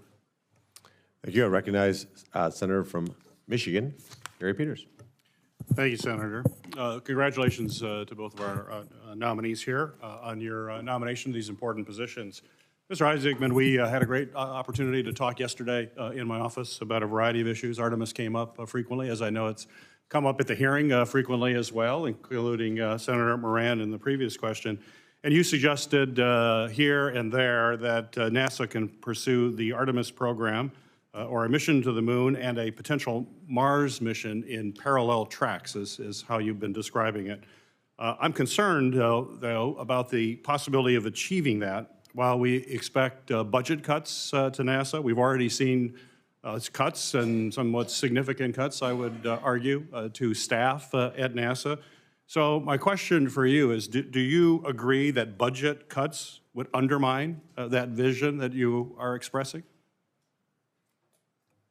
Well, Senator, I think right now NASA has a pretty extraordinary budget. I believe it's close to every federal law enforcement agency combined ×2. With that budget and those resources available, I do believe we can do the near impossible. I think we can have multiple flagship scientific missions at once, which means we can have multiple space exploration missions at once and try and solve the space economy in low Earth orbit, sir.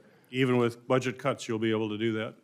Well, Senator, I'm not familiar with what what's potentially being contemplated, but I will absolutely do the most with the resources available to try and deliver on NASA's world-changing mission, sir. So given I think it's pretty clear we're likely to see constrained budgets, how do you envision speeding up our timeline for the Mars mission that you talked about while also ensuring that Artemis is properly resourced and protected from any future cuts that may come their way? Well, Senator, I think across the board, we have to acknowledge, as I mentioned in our opening remarks, we do have problems here. The presidents have called for return to the moon and a path to Mars since 1989. We spent a lot of money, and we haven't gotten this crew around the moon, let alone landing on it. If I'm confirmed, I absolutely am going to roll up my sleeves and get in the trenches with the best and brightest and figure out where we have our program challenges, what's impeding progress, clear those obstacles, and get back to delivering on the mission. If we can do that, then we're going to get the inspirational side of NASA going, we're going to get the STEM side growing, and the next generation is going to grow up and want to reach even farther, sir. As you know, public-private partnerships between NASA and commercial space companies is a critical part of space exploration efforts. You know that firsthand from your flight to space twice with SpaceX. And I understand that you have business ties with SpaceX previous to your nomination as well. My question for you, given the fact that Elon Musk serves both as the CEO of SpaceX as well as is a White House employee and leader over DOGE, which has significant influence over spending and contracts, at least that's what we have been seeing. Certainly in our meeting, I was happy to hear you say to me that you are not beholden to Elon Musk in any way. So I want to give you an opportunity to say that on the record, if I may. So first, have you had any communication, emails, text, or calls with Elon Musk regarding how your plan to manage NASA since you were nominated? Not at all, Senator. What steps will you take, if confirmed, to ensure that he is not allowed undue influence, given the extensive contracts that he has with NASA, to make sure that he has no undue influence over the awarding or the implementation of those contracts? Well, I think, Senator, I absolutely want to be clear. My loyalty is to this nation, the space agency, and their world-changing mission. I have to imagine that in the 1960s, Administrator Webb would have taken phone calls and welcomed the input from all the various contractors that were contributing to the endeavor. But they're the contractors. NASA's the customer. They work for us, not the other way around, Senator. Very good. Ms. Trusty, you have a deep history working on defense-related spectrum issues that are absolutely critical, as you know, to our security apparatus. However, agencies other than the DoD use spectrum for key public safety applications, and I believe that they need to be protected as well. One such band is 5.9, also known as the auto safety spectrum, which is overseen by the Department of Transportation. This band allows for the deployment of safety technologies, including cellular vehicle-to-everything technology that certainly enables collision avoidance, freight efficiency movements, and a whole lot more. In 2020, some of the spectrum was allocated away from these auto safety purposes, which in my mind will reduce roadway safety in the long term. And I believe we can't let that happen again. I think my senator from Ohio will agree that we have to make sure auto safety is always put at the forefront of considerations when it comes to the spectrum.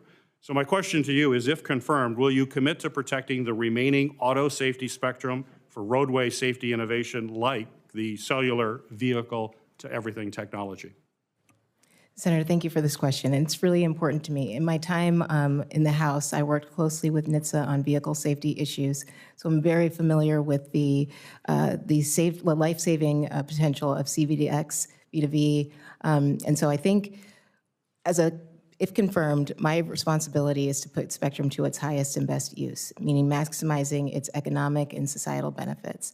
When it comes to vehicle safety, that will certainly be a part of the information in the record, and I'd be happy to work with you to ensure that CVDX can be deployed with the resources it needs so it's readily available to all Americans. Well, I hope it is a priority, and we'll, if confirmed, we will work closely with you. Thank you, Senator. Senator Blackburn. Thank you, Mr. Chairman. Thank you to each of you for getting that testimony in and for being here today. We appreciate it and appreciate the opportunity to visit with you. Mr. Isaacman, I was so pleased to hear you talk about nuclear propulsion. We have Oak Ridge National Labs. We have Arnold Air, which is the only place you can do hypersonic testing. And of course, Huntsville and Marshall Spaceflight is very close to our Tennessee border. We have a lot of Tennesseans that are there. So pleased to hear you put some emphasis on that. We agree with you that emphasis needs to be placed there. But I want you to just give me a synopsis of what you think is the most important area of competition as we look at what is happening with China, with Russia, with great power competition, what North Korea and Iran are doing.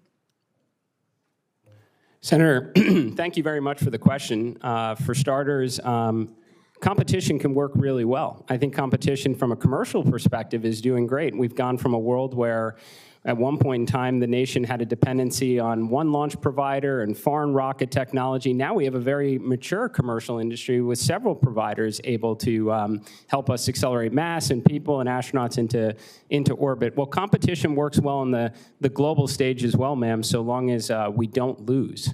And right now, I mean, that couldn't be more important in the ultimate high ground of space. I mean, that is a critically important domain. NASA will continue to press out, lead the way in that ultimate high ground, but we're going to need our partners in the Department of Defense, the Space Force. We're going to need to be collaborating and making sure they're watching out for us. Ms. Trusty, welcome, and I'm so pleased to see so many of your family members here to support you, and to all of the, I guess it's nieces and nephews that are here. That's right, and siblings and friends. Well, just know she's really smart, and she's working hard. Okay, we talked a little bit about spectrum, and as you know, it concerns me that 60% of our mid-band spectrum is held by federal agencies. Much of that is sitting fallow, is not being used. We cannot afford that. We're commercializing only 5% of that. So talk to me about the importance of NTIA conducting an inventory the importance of the FCC supporting an inventory, the importance of Congress restoring the ability to have spectrum auction authority. Thank you, Senator, for this question. So I'll start kind of from the first part about restoring auction authority.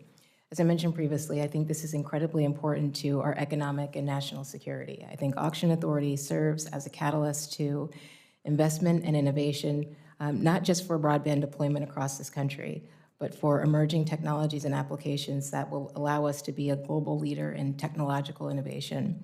As far as supporting an inventory, I think an inventory could be good. It tells us what spectrum is being used and how. As you know, there may be some things that are classified or sapped and they won't be available to the public, but certainly members of the committee could have access to that information to make more informed decisions about spectrum management. But I think we do need to have a full view of what's available, what's being used, so that we can properly put spectrum to its highest and best use for economical. And maybe even share some of that spectrum. Potentially, as the studies indicate. Yes, ma'am. Okay. Talk to me a little bit about USF. I know Senator Fisher and Senator Klobuchar asked you about that. And I think USF has outlived its usefulness and needs to be replaced with something different. We'll see what the court has to say about it. So articulate reforms if they say you can keep USF, and replacement if they say you cannot. Sure, Senator, I appreciate this question. So universal service is the cornerstone of the FCC's mission. It's a part of the Communications Act to advance and preserve universal service generally as a concept. I just want to know reforms. Yeah. Yes, Senator. So there could be distribution reforms or contribution reforms, depending on what the facts tell us. I think there's an opportunity to have performance metrics for each of the programs to understand what the efficacy is of each of those programs in addressing the needs. There could be better oversight over eligibility requirements. There could also be better oversight over participating providers' compliance with those programs to ensure that those dollars are being targeted to those who need them. Excellent. Thank you so much. Thank you, Mr. Chairman. I'm going to send you one question on payola. Yes, ma'am. Because that is so important to our artists there in Tennessee. And to each of you, all the children deserve ice cream. They've been awesome today. Thank you, Senator. I would ask Senator Blackburn, is the ice cream limited to the children? Senator Cruz, you showed up on time today, so you, too, deserve ice cream. I will be certain that at lunch I serve you ice cream. I will take it. Senator Lujan. Well, it looks like I'm joining you for lunch, Mr. Chairman. Mr. Chairman, thank you for this hearing today. It's good to see you both here and with family support. That means something. Ms. Trusty, in last month's Supreme Court oral arguments in the USF case, the Solicitor General noted that the FCC commissioners do not have statutory for-cause removal protections. In our meeting yesterday, you stated that the issue of for-cause removal was subject to pending litigation and that you would not weigh in. Regardless, it appears that President Trump believes he can fire you at will when confirmed. How will you maintain your independence if the president can fire you simply because he may not like a position you take? Thank you, Senator. I appreciate the question, and I understand the importance of the issue. My job, if confirmed, is to focus on upholding and enforcing the law. Whatever happens with what's subject to pending litigation, my first obligation is to fax the law and with respect to the proceeding that comes before the commission. And that's, I think the FCC has a very transparent and open process, and my commitment would be to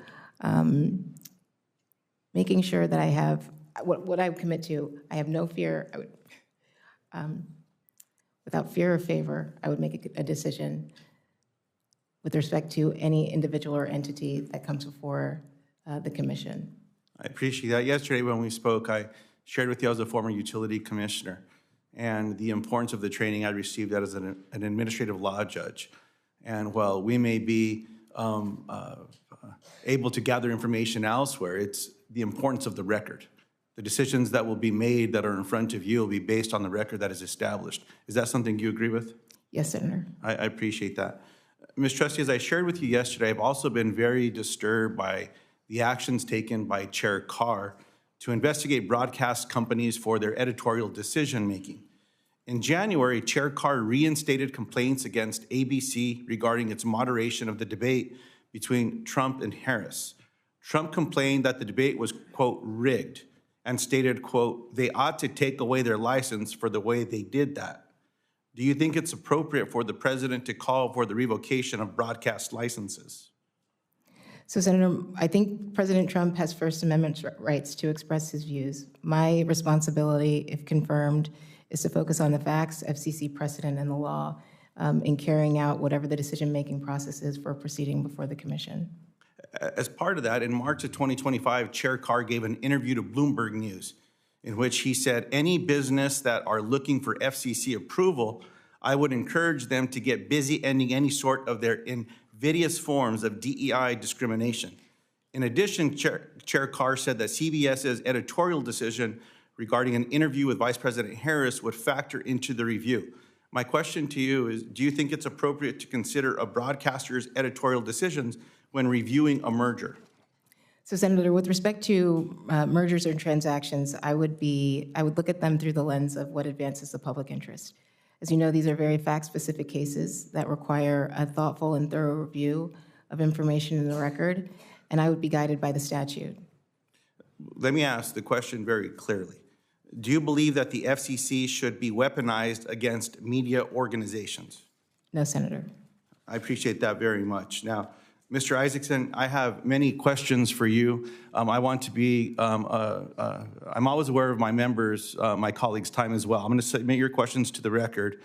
Ms. Trusty, I just want to conclude by sharing with you that you have an ethical record. You have a strong reputation on Capitol Hill. Protect it. You have a bright future. We need good Democrats, good Republicans. I don't agree with all your positions. I don't agree with all my Democratic colleagues' positions. But the FCC should be a strong, independent body. We need good people there, and I appreciate you being here today. I yield back. Mr. Chairman, if I could, before we continue, for the record, Senator Fetterman would like to be recorded as an aye by proxy on the Roth nomination. Without objection, the record will be corrected to so reflect. Senator Sullivan. Thank you, Mr. Chairman, and to our nominees, congratulations, and thank you for willing to serve your country and your families. Great to see so many families here. Ms. Trusty, I want to make sure I get your commitment off the bat to come to Alaska, see the many challenges we have in Alaska. You can bring your whole family. We can do it during the summer. Go fishing, but I need you to get out to my state and see the challenges, particularly as it relates to communications, broadband, internet connectivity. You know, people talk about rural, and then there's Alaska, which is just way more rural than everywhere else. Can I get your commitment to do that? Absolutely, Senator. And you know, when the FCC commissioners do that, they've all come to our state. They realize that in terms of the FCC, there's really the need for importance on embracing flexible policies as it relates to Alaska. The FCC came up with the Alaska Plan, as I'm sure you're aware of, and then they've now referred to that as the FCC's Alaska Connect Fund. Will you commit to me to working with on any future changes? There's a midpoint pause in 2029 relating to the Alaska Connect pause that gives the FCC the opportunity to look at different flexibilities there. Can I get your commitment to work with me on both what was the Alaska Plan and now the Alaska Connect Fund? Yes, Senator, I'd be happy to. That has strong bipartisan support over the last several years in the FCC. Pretty much all the commissioners have supported it. Can I get your commitment on that? Yes, Senator. Great. I'm going to ask you a question for the record on media ownership that I'd like your response on. Mr. Isaacman, have you seen the movie The Martian? I have, Senator. Okay, I have well, my daughters are older now, but when I took them to see that, they were very inspired. And you kind of have the Hollywood version, the live version right here with all these smart, good-looking astronauts in our hearing room today. Can you give me your ideas on how to promote better through media, maybe even through Hollywood, these upcoming missions to the moon, missions to Mars, to inspire our young people? I think it's a really, really great opportunity. I don't think NASA's always embraced that opportunity, but we have so many exciting things on the horizon, and I mean it when you look at these astronauts and how smart they are and how inspiring they can be to young Americans to serve their country, to study science. Give me your thoughts on that and what an opportunity we have to take advantage of that. Well, Senator, I completely agree. And as I mentioned before, I think it's a fundamental obligation of NASA to inspire the next generation to want to grow up and be scientists, engineers, astronauts, researchers, and set the bar even higher. And I do believe the first step on that journey is to execute on the mission. I mean, nothing's going to create more future scientists and engineers than seeing American astronauts on the moon, American astronauts on the Mars, in line with President Trump's vision, planting the stars and stripes on Mars. So I do think that is a fundamental obligation. I think that NASA right now, we could do a better job, if confirmed, on emphasizing quality content over quantity. There's, I think, about 300 different NASA social channels. They're awesome. They put a lot of good things out. I think we can narrow that down and make sure we're capturing the really inspirational footage, what everybody wants to see that inspires them to grow up and want to reach even higher. Good. I think you'll have strong bipartisan support for doing that. I also want to get your commitment, if confirmed, to come to Alaska. Senator, as a pilot, I've been fortunate to fly around Alaska quite a bit, and I would point out on aircraft that rolled off assembly lines in Wichita. I know Senator Moran would like to hear that. I'm looking forward to returning. Good, because as you know, and you've helped pioneer commercial space flight, you know better than most that the future of space access isn't just Cape Canaveral or Vandenberg. It is increasingly spread across our entire country, including places like Alaska.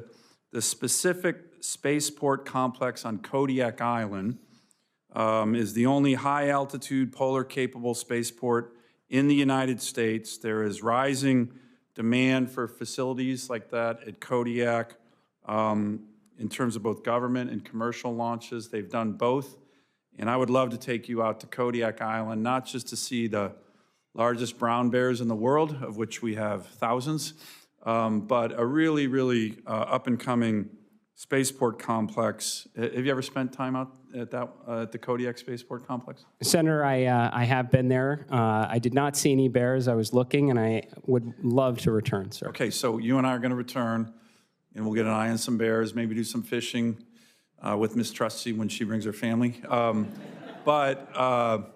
In all seriousness, that is a spaceport complex that I think has enormous potential. Would you agree with that?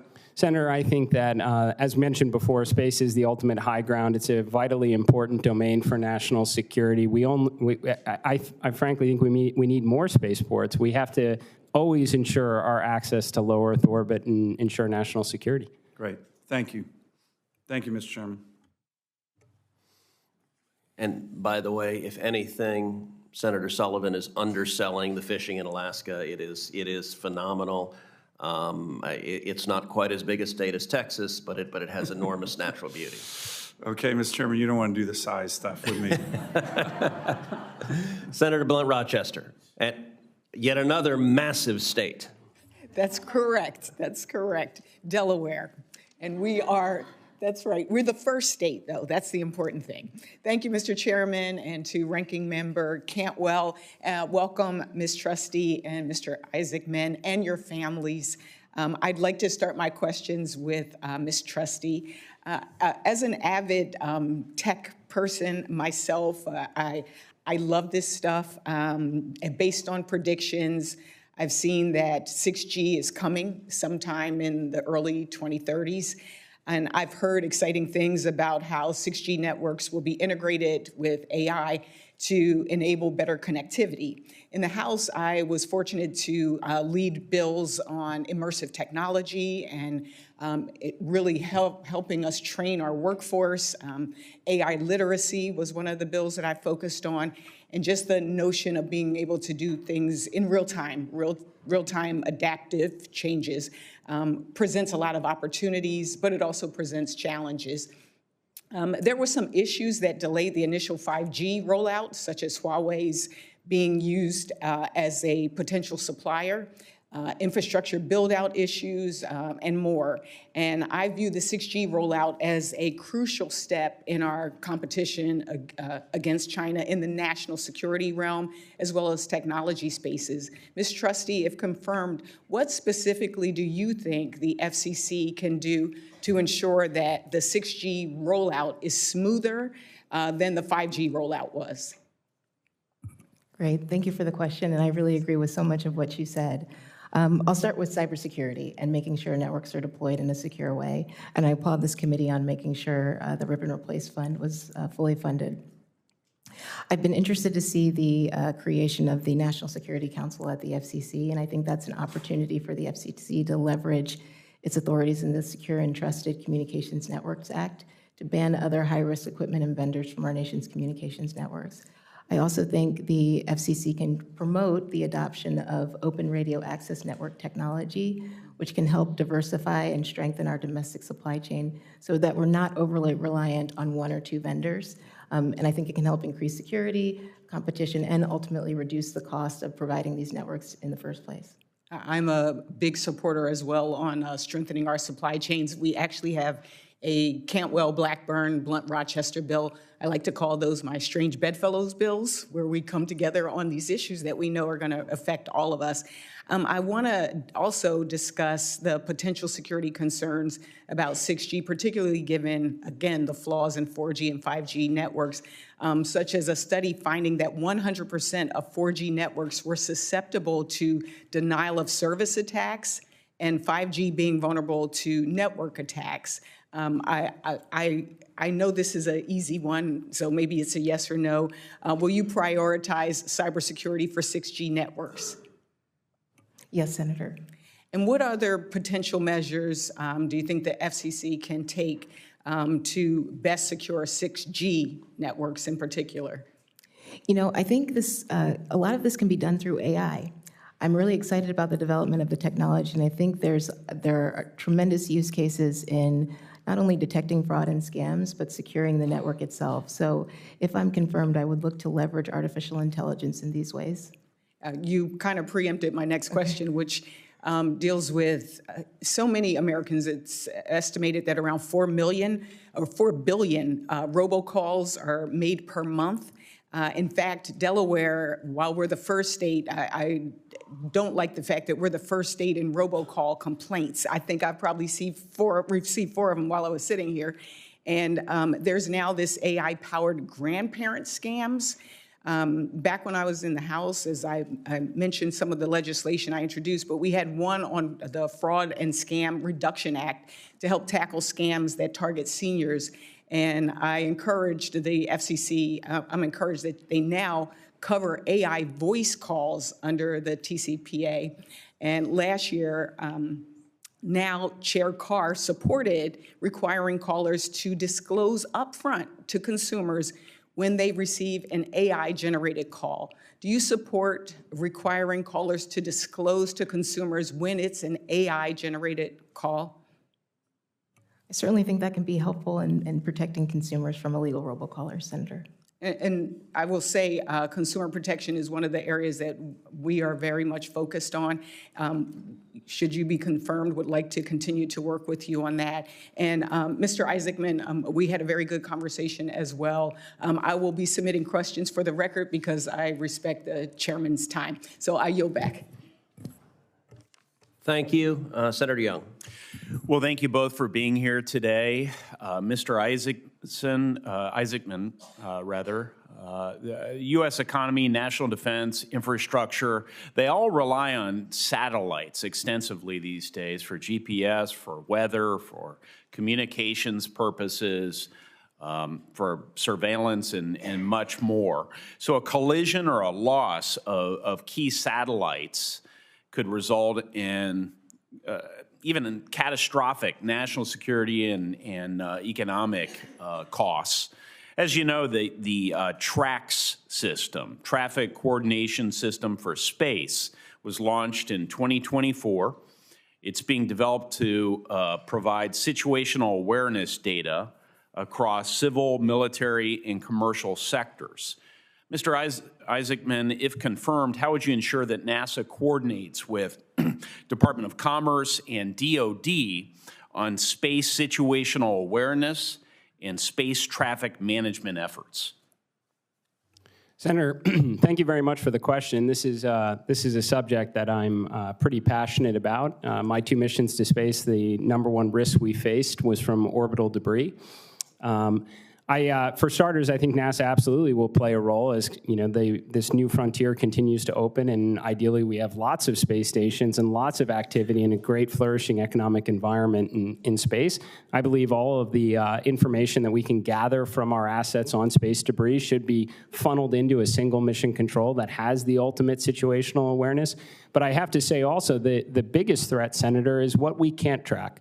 What is so tiny, the millimeter-sized objects at orbital velocity that can shred a satellite or a spacecraft. And in that respect, we have to stop adding to the problem. The United States is very good at not adding to the problem. I can't say that's the same for some of our geopolitical rivals, sir. Maybe you could speak with a little more specificity about the gravity of the problem. Paint the picture for those who might be watching these proceedings about how extensive this challenge has become, and I'll just let you take it from there. Senator, absolutely. A lot of people think of whether it's a discarded second stage in orbit or a defunct satellite as the problem. We know where they are, and we can have trajectories that avoid them. The issue is the speck of paint that falls off that satellite that's now traveling at 17,500 miles an hour and can collide with another object going 17,500 miles an hour. I had an opportunity to visit the NASA facility, the White Sands Missile Range, and see what a 1 and 2 millimeter piece of aluminum does at near orbital velocities, and I can tell you what it penetrates through is it's eye-opening to say the least. It is an issue. We certainly need to do all we can to avoid any sort of kinetic conflict in low Earth orbit, to stop adding to the problem. And again, I think the United States does a fantastic job at doing this. We need to work really hard to make sure others, maybe less responsible actors, don't add to the problem. Well, I'd like to work with you on this challenge, should you be confirmed, as I believe you will be. So clearly you're conversant in it, and it sounds like you'll be prioritizing this. Ms. Trusty, the FCC's International Bureau Telecom and Analysis Division, TAD, issues licenses to own and operate submarine cables and associated landing stations in the United States. Commercial undersea telecom cables carry approximately 99% of transoceanic digital communication, serving as a physical backbone for our internet. Since 2022, Russia has stepped up its attacks on this infrastructure. In 2023, Yiping-3, a Chinese tanker that had previously departed a Russian port, cut 2 Baltic Sea cables. You know, incidents like this, we're reading about them on a regular basis these days. Ms. Trusty, what steps is the FCC's TAD office taking to protect undersea cable infrastructure and the sensitive data and information transmitted across undersea cables every day? Thank you, Senator, for the question. I think this is such an important issue. I focused a lot on it during my time on the Armed Services Committee. This is such an important part of our critical infrastructure, and I think we need to do more to secure it. As you mentioned, the FCC works closely with Team Telecom to review and approve undersea cable applications. I think we can promote more transparency in our foreign ownership in these undersea cables so we have a better sense of what the risks might be. I also think we should try to promote more U.S.-led undersea cable projects so that we can eliminate the risks entirely.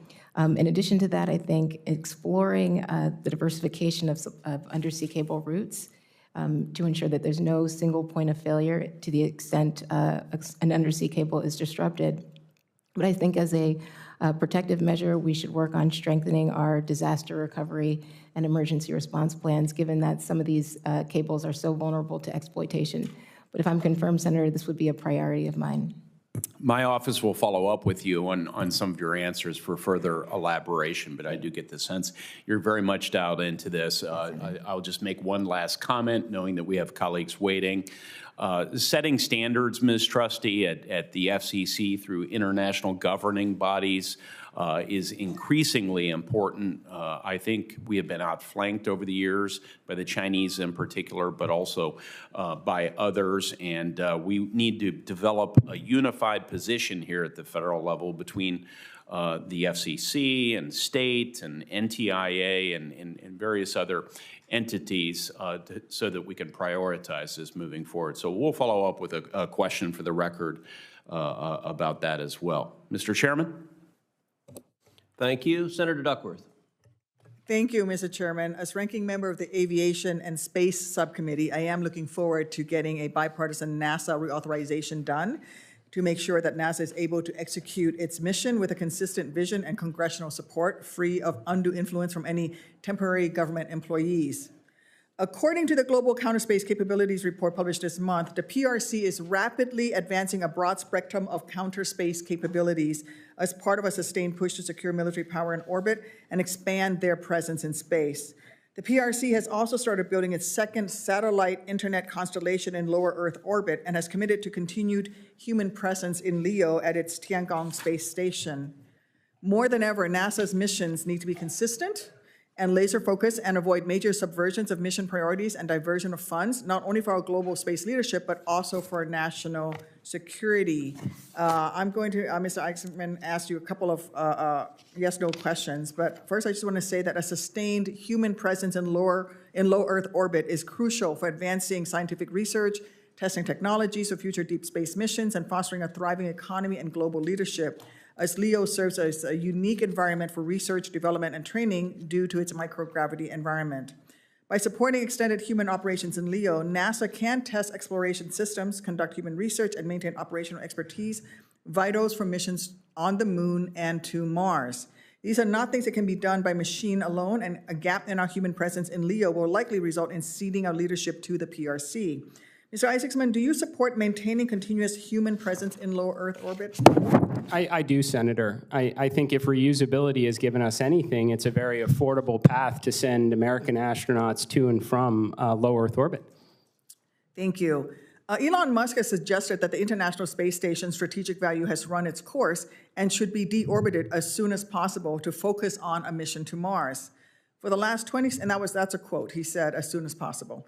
For the last 26 years, the strategic value of the International Space Station has been invaluable, serving as a beacon of the United States' global leadership and a symbol of what we can accomplish through international cooperation. Funnily enough, although I don't think it's very funny at all, SpaceX has been awarded the contract to deorbit the International Space Station. Mr. Isaacman, do you believe there's still utility in maintaining a U.S. presence on the ISS at least through 2030 as currently planned? Senator, as I mentioned in my prepared remarks, I think we need to use up every bit of life that's remaining on the International Space Station so we can crack the code on the space economy and better hand off those responsibilities to commercial industry. I am familiar with Mr. Musk's remarks in that. I do think he is a very accomplished entrepreneur. I would like to understand his rationale behind that, just as I think, Administrator Webb would want to hear from all of the commercial contract leaders from the 1960s during the space race. But you don't think that we should deorbit the ISS now? I do not think we should deorbit it now. I think we need to make the most use of the space station while we have it and figure out what we can accomplish in the unique environment of microgravity and figure out the space economy for commercial LEO. Thank you. The Artemis program is critical in our effort to return to the moon, and returning to the moon is seen as a stepping stone for broader human exploration and critical for scientific discovery, advancing technology, and as a necessary preparation for eventually progressing to human mission to Mars. I know a few of my colleagues already today have tried to get a specific answer out of you, but you have avoided directly answering them today. So I ask again, Mr. Isaacman, do you support maintaining NASA long-term mission to maintaining maintaining NASA's long-term mission to maintain a human activity on the moon? Senator, I'm sorry if I'm not sounding clear on this. I think it's imperative that we do both. I think that's what NASA was created to do. I would love nothing more than to see this crew get around the moon, for us to land on the moon, figure out its scientific, economic, national security value, while we were also charting a course in line with President Trump's vision for American astronauts to plant the stars and stripes on Mars. So you think we can do both simultaneously? I mean, we do multiple flagship scientific missions at NASA. We maintain a presence in LEO, where we're undertaking dozens of scientific experiments at once. I think we can, ma'am. You think we can maintain a mission, a presence on the moon and a mission to Mars simultaneously? I think we can do the moon and Mars and beyond. Okay. You know, whatever we can do to support the space program, I'm on board. I just have one final question I'm asking all the Trump nominees. If given an illegal or an unconstitutional order by President Trump or your superiors, would you oppose it? I don't think President Trump would give an illegal order, but I would follow the law, ma'am. And you would oppose if he were? I don't believe the president would give me an illegal order, ma'am. Okay, that's fine. But if given an illegal or unconstitutional order, will you oppose it? I will always follow the law, ma'am. So is that a yes? You will oppose the illegal order if given one by either the president or your superiors? Senator, I will always follow the law. I'm out of time, Mr. Chairman. Senator Moreno. I'll start with you, Mrs. Trusty. Thank you so much for taking the time in my office. We did not know each other before meeting with you. Your parents are beaming with pride, which I love to see, with good reason. You're somebody who has an incredibly great temperament, incredible intellect, and I can't think of somebody more qualified to do your job, honestly. The one question I have for you is, there's a scourge of robocalls, creates enormous amounts of scammers. Seniors are getting built of their life savings. How would you use advanced technologies to put an end to this? Thank you, Senator. I really appreciate this question because you're right. I worry about the susceptibility of our youth and seniors to robocall scams, and I really worry about how illegal robocallers, as we just discussed, are leveraging artificial intelligence to get around call authentication measures. So I think generally the FCC could benefit from stronger enforcement authorities and penalties to go after illegal robocallers. I also think the FCC can continue its work in working with international counterparts as well as states' attorneys generals to go after these fraudsters. But I think we need to discuss more proactive call blocking measures so that these calls never reach the end user. So again, I think artificial intelligence is the key here.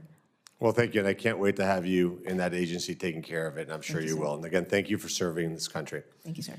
Mr. Isaacson, I'm sure with your deep intellect that you know that the Aircraft Engine Research Laboratory in Cleveland, Ohio, was created 17 years before NASA was created.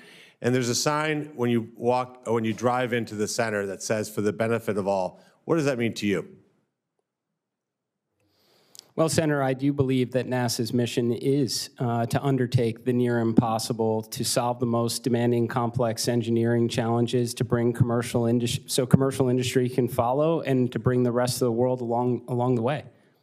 And that's something that I'm sure you have a passion, a deep passion to make sure that we are always the leaders. Is that correct?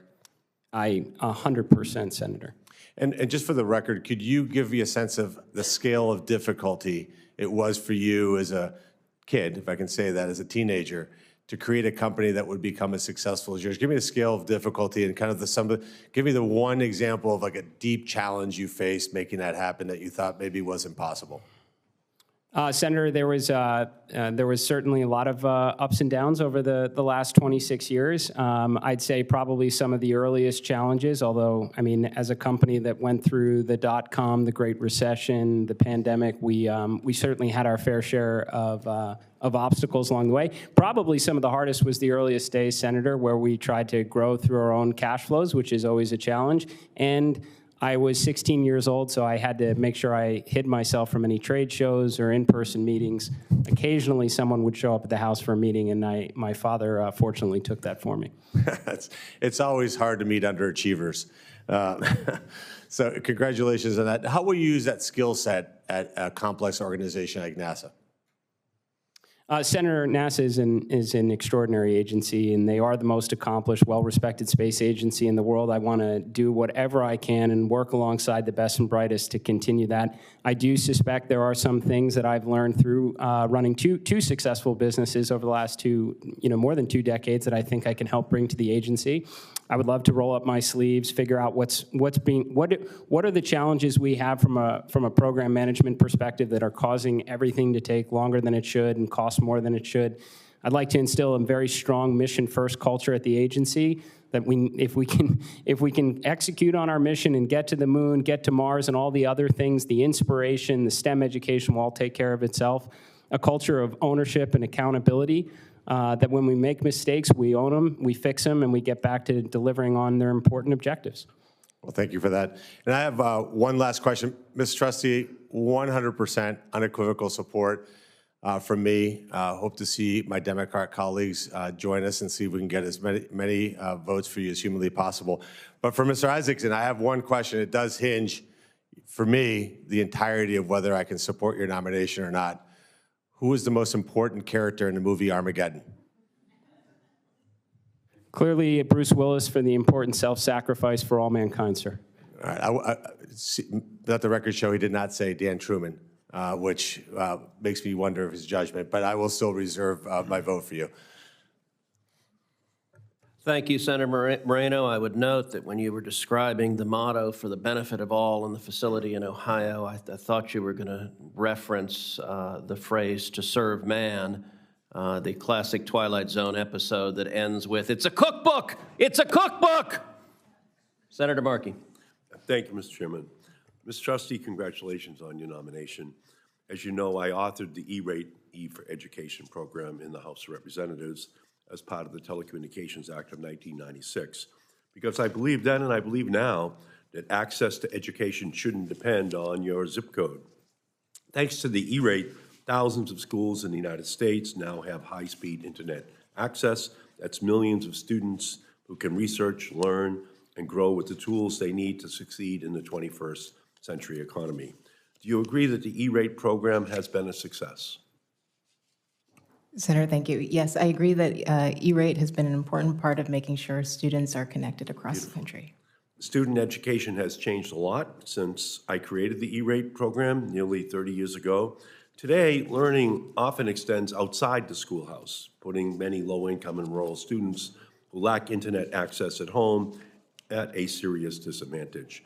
Do you agree that having access to high-speed broadband at home is important for students and educators in our modern educational environment? Certainly, Senator, I think having access to broadband at home, at school, everywhere across the country is important. And do you agree that a predictable funding source for E-Rate is critical for schools and libraries to stay connected? Yes, Senator, the Communications Act requires a specific, predictable, and sufficient funding source for universal service. Thank you. Now, let's turn to a different issue. Over the past few months, Chairman Carr has taken a series of steps to attack broadcasters over their news programming. He pressured CBS to release a transcript of an interview with Vice President Harris that supposedly contained evidence of deceptive editing. When the transcript clearly refuted that allegation, Chairman Carr still opened a docket to accept public comments on it. He's taken similarly baseless steps against ABC and NBC, and he opened an investigation into the underwriting practices of public broadcasters without citing any evidence of wrongdoing. Taken together, these actions indicate a chairman intent on weaponizing the FCC's legal authorities for ideological and partisan purposes. Ms. Trusty, I understand you cannot comment on open proceedings, so I will ask generally, do you agree that the FCC should not open or conduct investigations for political purposes? Yes, Senator, I agree with that. If asked to vote on an investigation or enforcement matter that violates the First Amendment, will you vote against that matter? So, Senator, I don't want to speculate on something that hasn't happened yet, but what I can tell you is— If it's a violation of the First Amendment, will you vote against it?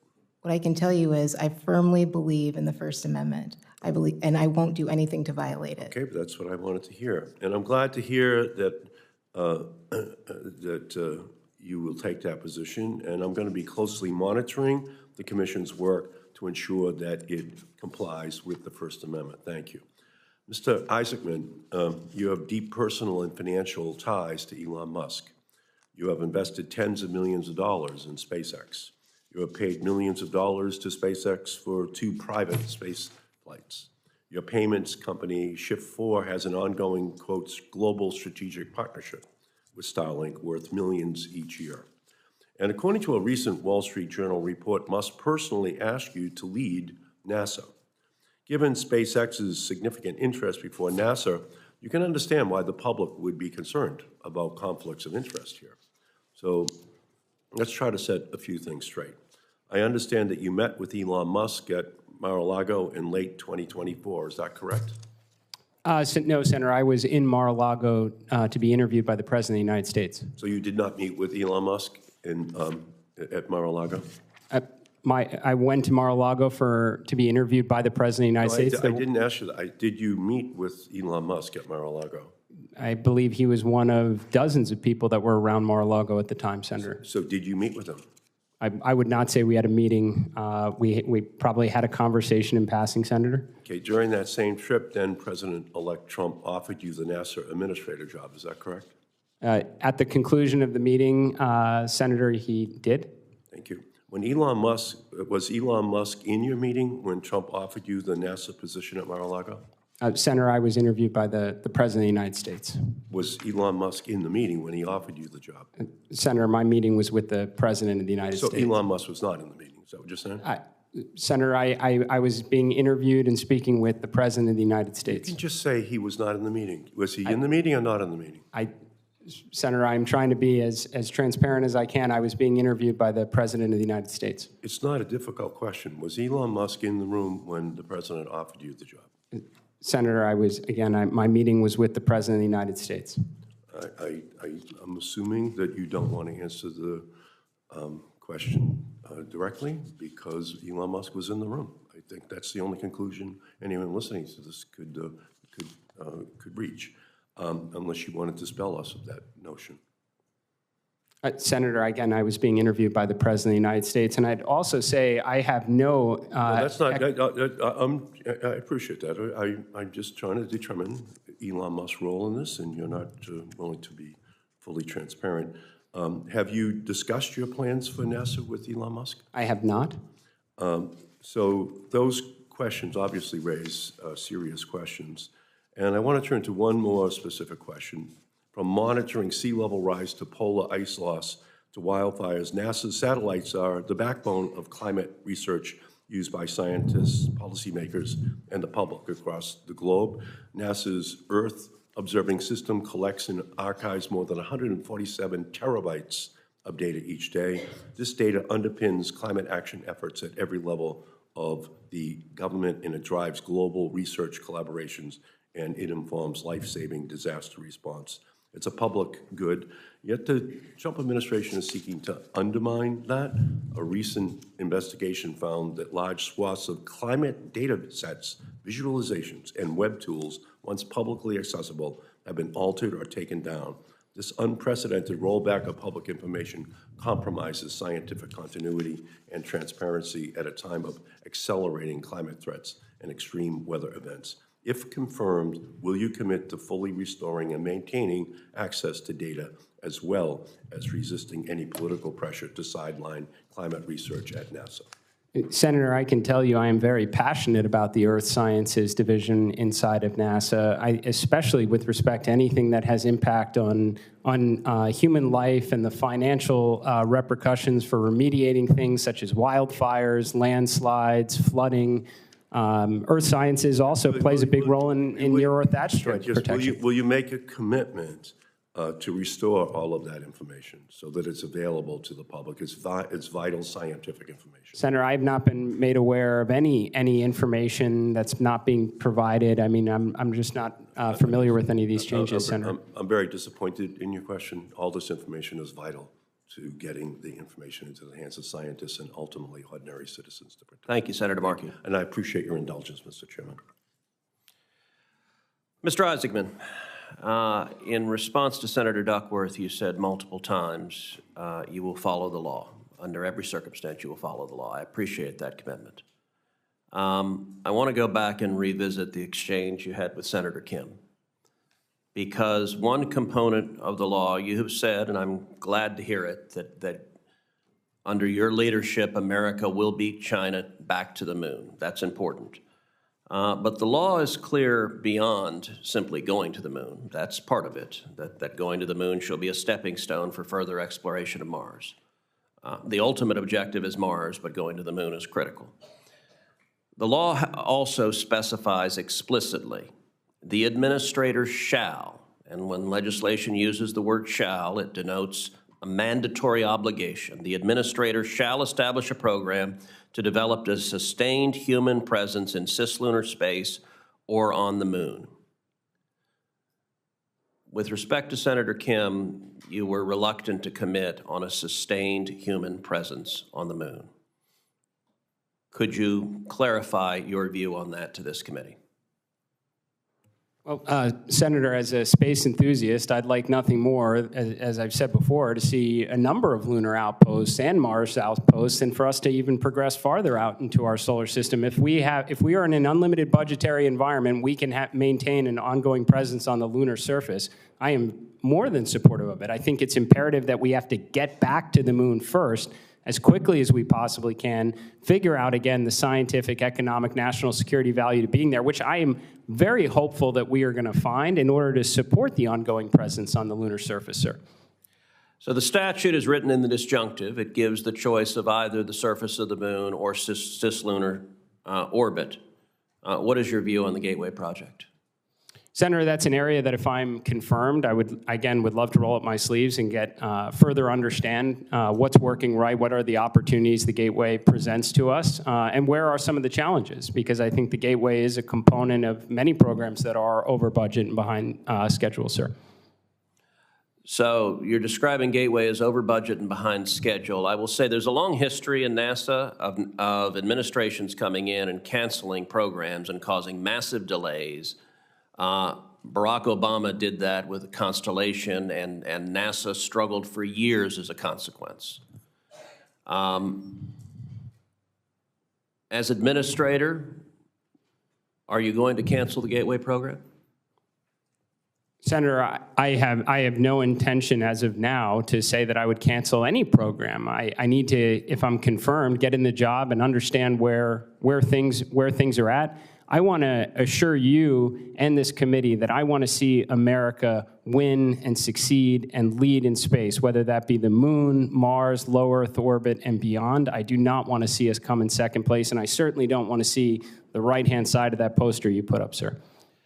So I want to ask you again, because you've said you'll follow the law, are you committed to a sustained human presence in cislunar space or on the moon? And that is federal statute. Senator, if that is the law, then I'm committed to it. Okay. All right, let's talk LEO. The International Space Station is managed at a Johnson Space Center in Houston, Texas. NASA is planning to retire the ISS by 2030, replacing it with one or more commercially developed space stations funded partially by NASA and partially by outside customers. Unfortunately, both NASA and commercial replacements are behind schedule. Do you agree that we cannot have a gap period between the ISS and its successor when there would be zero human U.S. presence in low Earth orbit? I do agree, Senator. We cannot cede low Earth orbit to the Chinese. Now, I would note in the first Trump administration, there were those in the administration pushing to deorbit the International Space Station prematurely. Given that we've invested over $100 billion in the station, I think that would be profoundly foolish to give up on that investment as long as it is safe to continue using it. After the administration floated this idea multiple times, the United States Senate passed legislation that I authored, 100-0. Every Republican and every senator came through committing that we would maintain the International Space Station at least until 2030, as long as it is safe and scientifically feasible. Will you commit to follow the law and not deorbit the space station before 2030? Senator, I will absolutely commit to follow the law, and I think we need to maximize the return that taxpayers have invested in that orbital laboratory, use every bit of time we have to crack the code on the space economy, and give commercial LEO destinations a fighting chance when they inevitably take over, sir.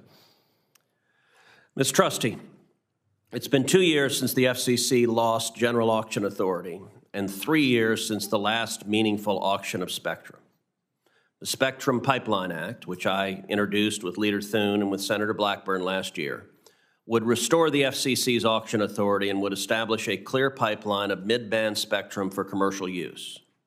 Ms. Trusty, should Congress restore the FCC's general auction authority with a clear pipeline of mid-band spectrum? Yes, Senator, and to the extent it accommodates both our economic and national security interests, and I believe it can. So what would be the benefits of restoring the auction authority with a clear pipeline of mid-band spectrum? Thank you, Senator. I think there would be tremendous economic benefits, job creation, workforce productivity, the expansion of broadband services across the country. I also think it's foundational to our leadership internationally on global technologies.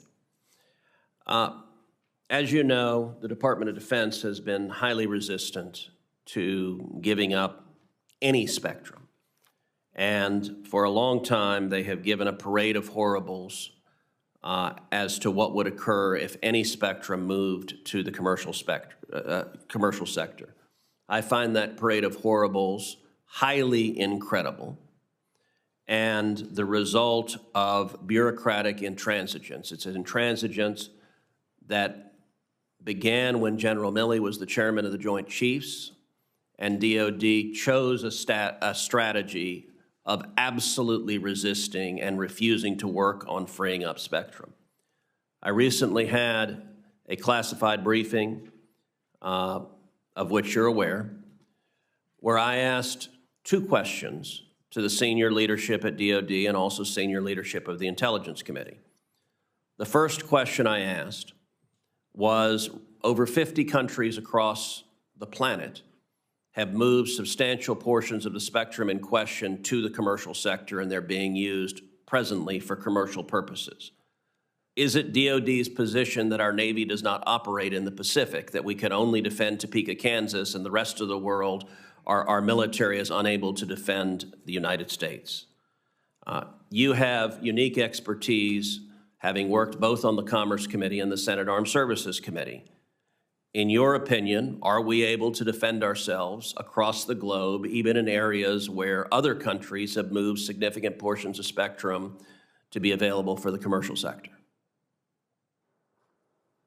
Senator, I appreciate this question. So I'll say I'm not privy to all of DOD's spectrum assets and capabilities, but I do think there's an opportunity to move forward on spectrum policy that protects both our national security and advances our economic interests. And I think what that really requires is, like you said, having classified briefings or briefings in the public where multiple stakeholder perspectives are represented to challenge positions on various matters. I think it promotes transparency and it ensures, I think, there's more cohesion on spectrum matters going forward. The second question that I asked DOD that they had a totally insufficient answer to was, what would be the national security consequences, and I would add the economic security consequences, if America loses the race for 6G and the global telecom architecture is built by Huawei and controlled by the Chinese communists, and every active duty serviceman and woman who has their own cell phone is now communicating over Chinese telecom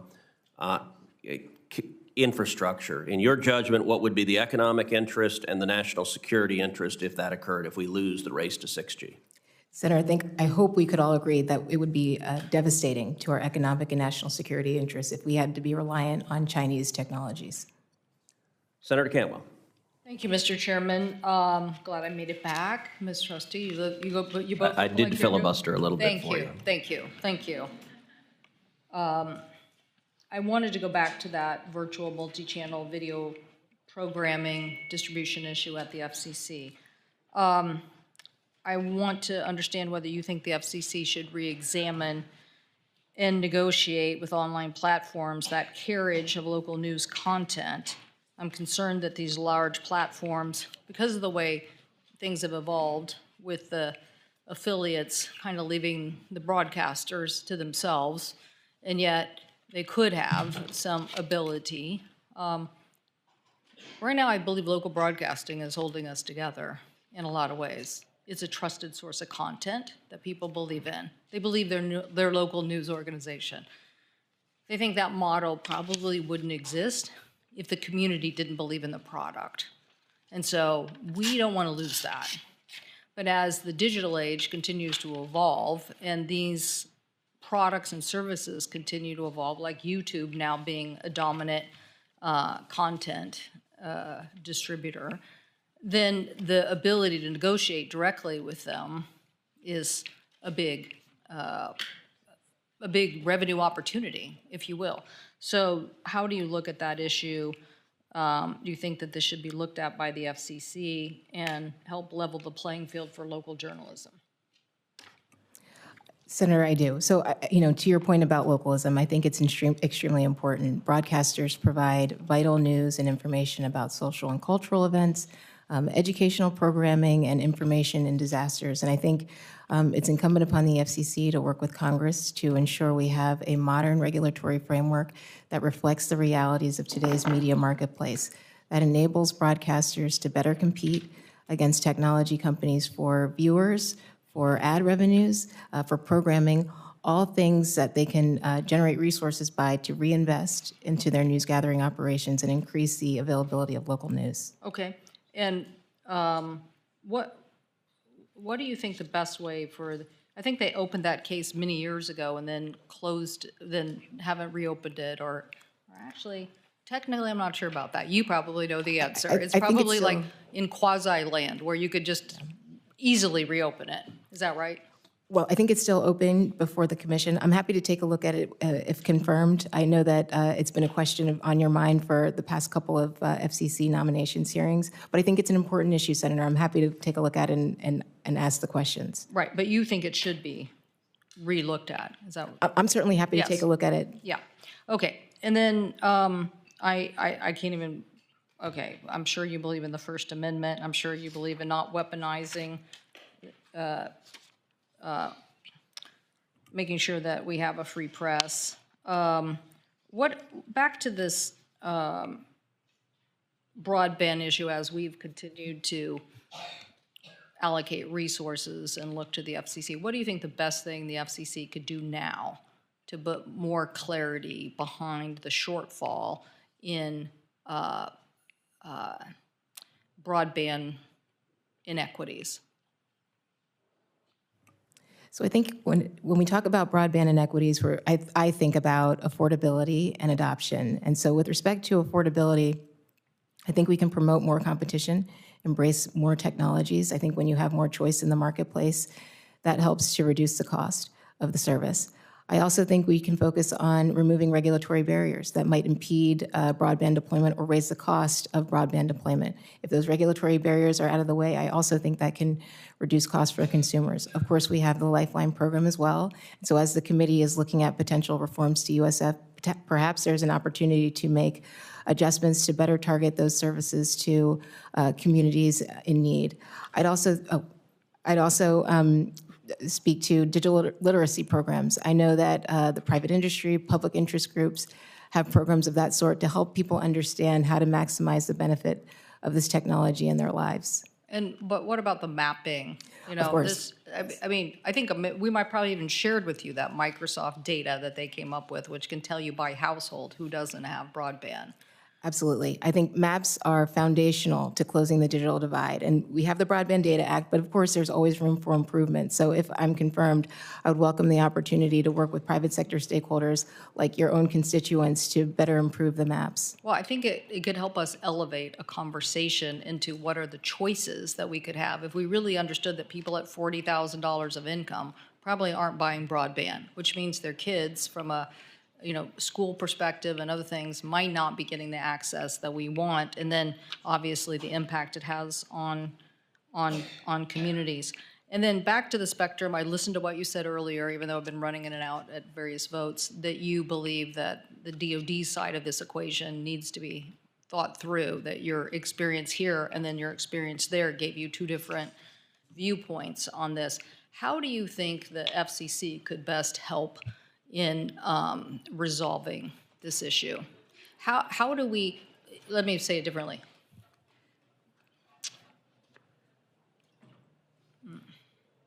10 or 15 years ago, we probably would have said the FCC is the undisputed scientific leader. You know, you would go to your scientist and you would say, this is what they say about interference, right?